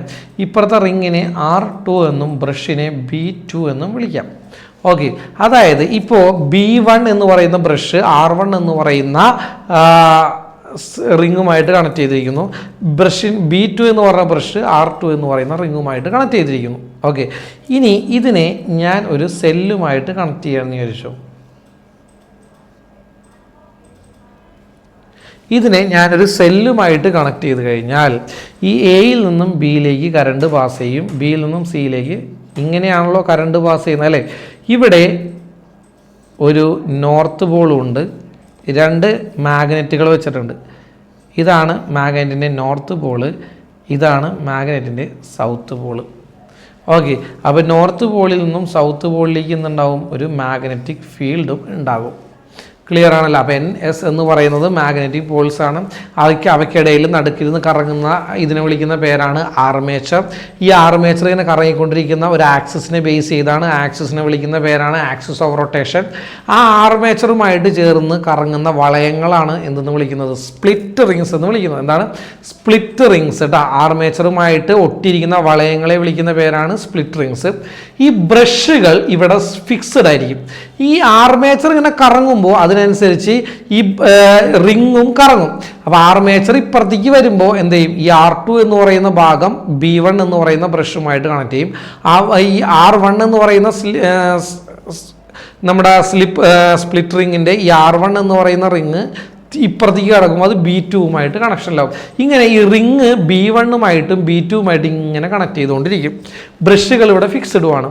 ഓക്കെ, യെസ്, ഇതാണ് ശരിക്കും പറഞ്ഞു കഴിഞ്ഞാൽ ഒരു എന്താണ് ഒരു മോട്ടർ, ഇലക്ട്രിക് മോട്ടർ അല്ലെങ്കിൽ DC മോട്ടറിൻ്റെ രീതിയാണ്, ഒരു സ്ട്രക്ചറാണ് ഞാനിവിടെ പഠിപ്പിച്ചത്. ഓക്കെ, അതിൽ B1 B2 എന്ന് പറഞ്ഞ ഗ്രാഫൈറ്റ് ബ്രഷാണ്, ABCD ആർമേച്ചറാണ്, R1 R2 സ്പ്ലിറ്റ് റിങ്സ് ആണ്, PQ ആക്സിസ് ഓഫ് റൊട്ടേഷൻ ആണ്, NS എന്ന് പറയുന്നത് മാഗ്നറ്റിക് ഫീൽഡാണ്. ഇങ്ങനെ ഓരോ കറക്കം കറങ്ങുമ്പോഴും ഇവിടെ എന്തുണ്ടാവുന്നുണ്ട്? ഈ മാഗ്നറ്റിക് ഫീൽഡിനെ കട്ട് ചെയ്യുകയും അവിടെ എന്തുണ്ടാവുന്നുണ്ട്? കറണ്ട് ഉണ്ടാവുകയും ചെയ്യും. ഇവിടെ നിങ്ങൾ നോക്കിക്കഴിഞ്ഞാൽ തന്നെ അറിയാം. നോക്കിയേ, ഇവിടെ നിങ്ങൾ ലെഫ്റ്റ് ഹാൻഡ് റൂൾ ഒന്ന് പിടിച്ചേ, ഫ്ലെമിങ്ങിൻ്റെ ലെഫ്റ്റ് ഹാൻഡ് റൂൾ പിടിച്ച്. കാരണം ഇങ്ങടാണ് മാഗ്നറ്റിക് ഫീൽഡ്, നോർത്തിൽ നിന്ന് സൗത്തിലേക്ക്. അപ്പോൾ ആ ഡയറക്ഷനിൽ 4 ഫിഗർ പിടിക്കുക. കറണ്ട് ഇങ്ങടാണ്, മുകളിലേക്കാണ് കറണ്ട് അല്ലേ, മുകളിലോട്ടല്ലേ കറണ്ട്. അപ്പോൾ കറണ്ട് ഇങ്ങനെ, കറണ്ട് മുകളിലോട്ട്, നടുവിരൽ മുകളിലോട്ട്. ഓക്കെ, യെസ്, 4 ഫിഗർ സൈഡിലോട്ട്. അങ്ങനെയാണെങ്കിൽ മാഗ്നറ്റിക് ഫീൽഡ് എങ്ങടായിരിക്കും? മാഗ്നറ്റിക് ഫീൽഡ് നോക്കിക്കോ, മാഗ്നറ്റിക് ഫീൽഡ് എങ്ങടായിരിക്കും? മാഗ്നറ്റിക് ഫീൽഡ് താഴോട്ടായിരിക്കും. കണ്ട, കറണ്ട് മുകളിലോട്ട്, 4 ഫിഗർ ഇങ്ങോട്ട്. അപ്പോൾ തമ്പ് എങ്ങടായിരിക്കും? തമ്പ് താഴോട്ടായിരിക്കും. തമ്പ് താഴോട്ടല്ലേ ഫോഴ്സ് ആക്ട് ചെയ്യണത്? ഓക്കെ, കറക്റ്റ് അല്ലേ ഞാൻ ഈ കാണിച്ചത് അല്ലേ? അപ്പോൾ തമ്പ് താഴോട്ട്, അതുകൊണ്ട് ഫോഴ്സും താഴോട്ടായിരിക്കും. അപ്പോൾ ഈ AB എന്ന് പറയുന്ന ഭാഗത്ത് ഫോഴ്സ് താഴോട്ട് ആക്ട് ചെയ്യും. അത് തന്നെ CD എന്ന് പറഞ്ഞ ഭാഗത്ത് നോക്കുകയാണെങ്കിൽ ഫോഴ്സ് മുകളിലോട്ടും ആക്ട് ചെയ്യും. താഴോട്ട് അതേപോലെ മുകളിലോട്ട്. അപ്പോൾ അതായത് ചുരുക്കി പറഞ്ഞു കഴിഞ്ഞാൽ ഇത് ഇങ്ങനെയാണ് കറങ്ങിക്കൊണ്ടിരിക്കുന്നത്. ഓക്കെ, യെസ്, ഇത്രയുമാണ് നിങ്ങൾക്ക് എന്ത് പഠിക്കാനുള്ളത്? ഈ ഇലക്ട്രിക് മോട്ടറിൻ്റെ പഠിക്കാനുള്ളത്. ഓക്കെ, യെസ്, ഇതിൽ നിങ്ങൾ നോക്കേണ്ട കാര്യം സ്പ്ലിറ്റ് റിംഗ് കമ്മ്യൂട്ടേറ്ററിൻ്റെ ഫംഗ്ഷൻ എന്താണെന്ന് നോക്കണം. Mechanism, split ring commutator is the mechanism used to change the direction of current through AB and CD after each half rotation. ഓരോ റൊട്ടേഷനും കറങ്ങുമ്പോഴും ഈ ആർമേച്ചർ ഇങ്ങനെ ഉണ്ടായിരുന്ന ആർമേച്ചർ ഇങ്ങനെ ആവും. അപ്പോൾ ഒരു ഹാഫ് റൊട്ടേഷനായി. തിരിച്ചിങ്ങോട്ട് വരുമ്പോഴാണ് ഫുൾ റൊട്ടേഷനിലേക്ക് വരിക. അപ്പോൾ ഈ ഓരോ ഹാഫ് റൊട്ടേഷൻ കറങ്ങുമ്പോഴും എന്ത് ചെയ്യുന്നു? കറണ്ടിൻ്റെ ഡയറക്ഷൻ ചേഞ്ച് ചെയ്യാൻ വേണ്ടിയാണ് എന്ത് ചെയ്യുന്നത്? നമ്മൾ സ്പ്ലിറ്റ് റിങ്സ് ഉപയോഗിക്കുന്നത്. ഓരോ അർദ്ധഭ്രമണത്തിന് ശേഷവും AB-യിലൂടെയും CD-യിലൂടെയുമുള്ള കറണ്ടിൻ്റെ ദിശയ്ക്ക് വ്യത്യാസം വരുത്തുന്നതിന് വേണ്ടിയാണ് സ്പ്ലിറ്റ് റിംഗ് ഉപയോഗിക്കുന്നത്. വളരെ ഇമ്പോർട്ടൻ്റ് ആണ് സ്പ്ലിറ്റ് റിങ്ങിൻ്റെ ഫംഗ്ഷൻ ചോദിച്ചു കഴിഞ്ഞാൽ. Okay, yes. And last and final, moving coil loudspeaker. എന്താണ് moving coil loudspeaker? Moving coil loudspeaker എന്ന് പറഞ്ഞിട്ടുണ്ടെങ്കിൽ ഇത്രയേ ഉള്ളൂ. നമ്മൾ സംസാരിക്കുമ്പോൾ മൈക്കിലൂടെ സംസാരിക്കുമല്ലോ, അത് വലിയ ഓഡിയൻസിലേക്കൊക്കെ എത്തണമെങ്കിൽ സ്പീക്കറുകൾ വെച്ചിട്ടുണ്ടാവും ഇല്ലേ? ഇങ്ങനത്തെ സ്പീക്കറുകൾ വെച്ചിട്ടുണ്ടാവും. ഇതിനെ വിളിക്കുന്ന പേരാണ് മൂവിങ് കോയിൽ ലൗഡ് സ്പീക്കർ. ഈ മൂവിങ് കോയിൽ ലൗഡ് സ്പീക്കറിന് 3 ഭാഗങ്ങളാണുള്ളത്. ഒന്ന്, ഒരു കാന്തം, ഫീൽഡ് കാന്തം ഉണ്ടാകും. ആ ഫീൽഡ് കാന്തത്തുമേ ചുറ്റി വെച്ചിരിക്കുന്ന വോയിസ് കോയിൽ ഉണ്ടാവും. പിന്നെ പേപ്പർ ഡയഫ്രം ഉണ്ടാവും. ഏകദേശം ഇങ്ങനെയാണ് അതിൻ്റെ സ്ട്രക്ചർ വരുന്നത്. ഓക്കെ, യെസ്, ചുരുക്കി പറഞ്ഞു കഴിഞ്ഞാൽ കുറച്ച് വലുതാക്കി വരയ്ക്കുകയാണെങ്കിൽ അത് ഇങ്ങനെ വരും.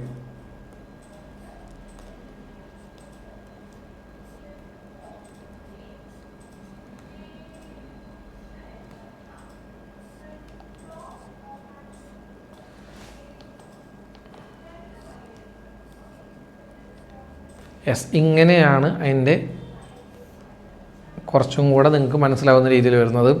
ഇത് ഫീൽഡ് കാന്തങ്ങളാണ്. ഇത് നോർത്ത് പോളാണ്, ഇത് സൗത്ത് പോള്.